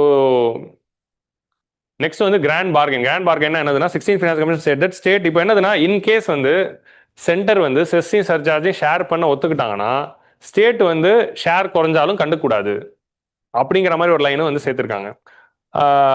அப்போ இந்த ஷேர் வருதுல்ல, அப்போ 42 நம்ம குறைப்போம், 41 இருக்குல்ல அதை குறைச்சிக்கலாம் அப்படிங்கிற மாதிரி சொல்றாங்க.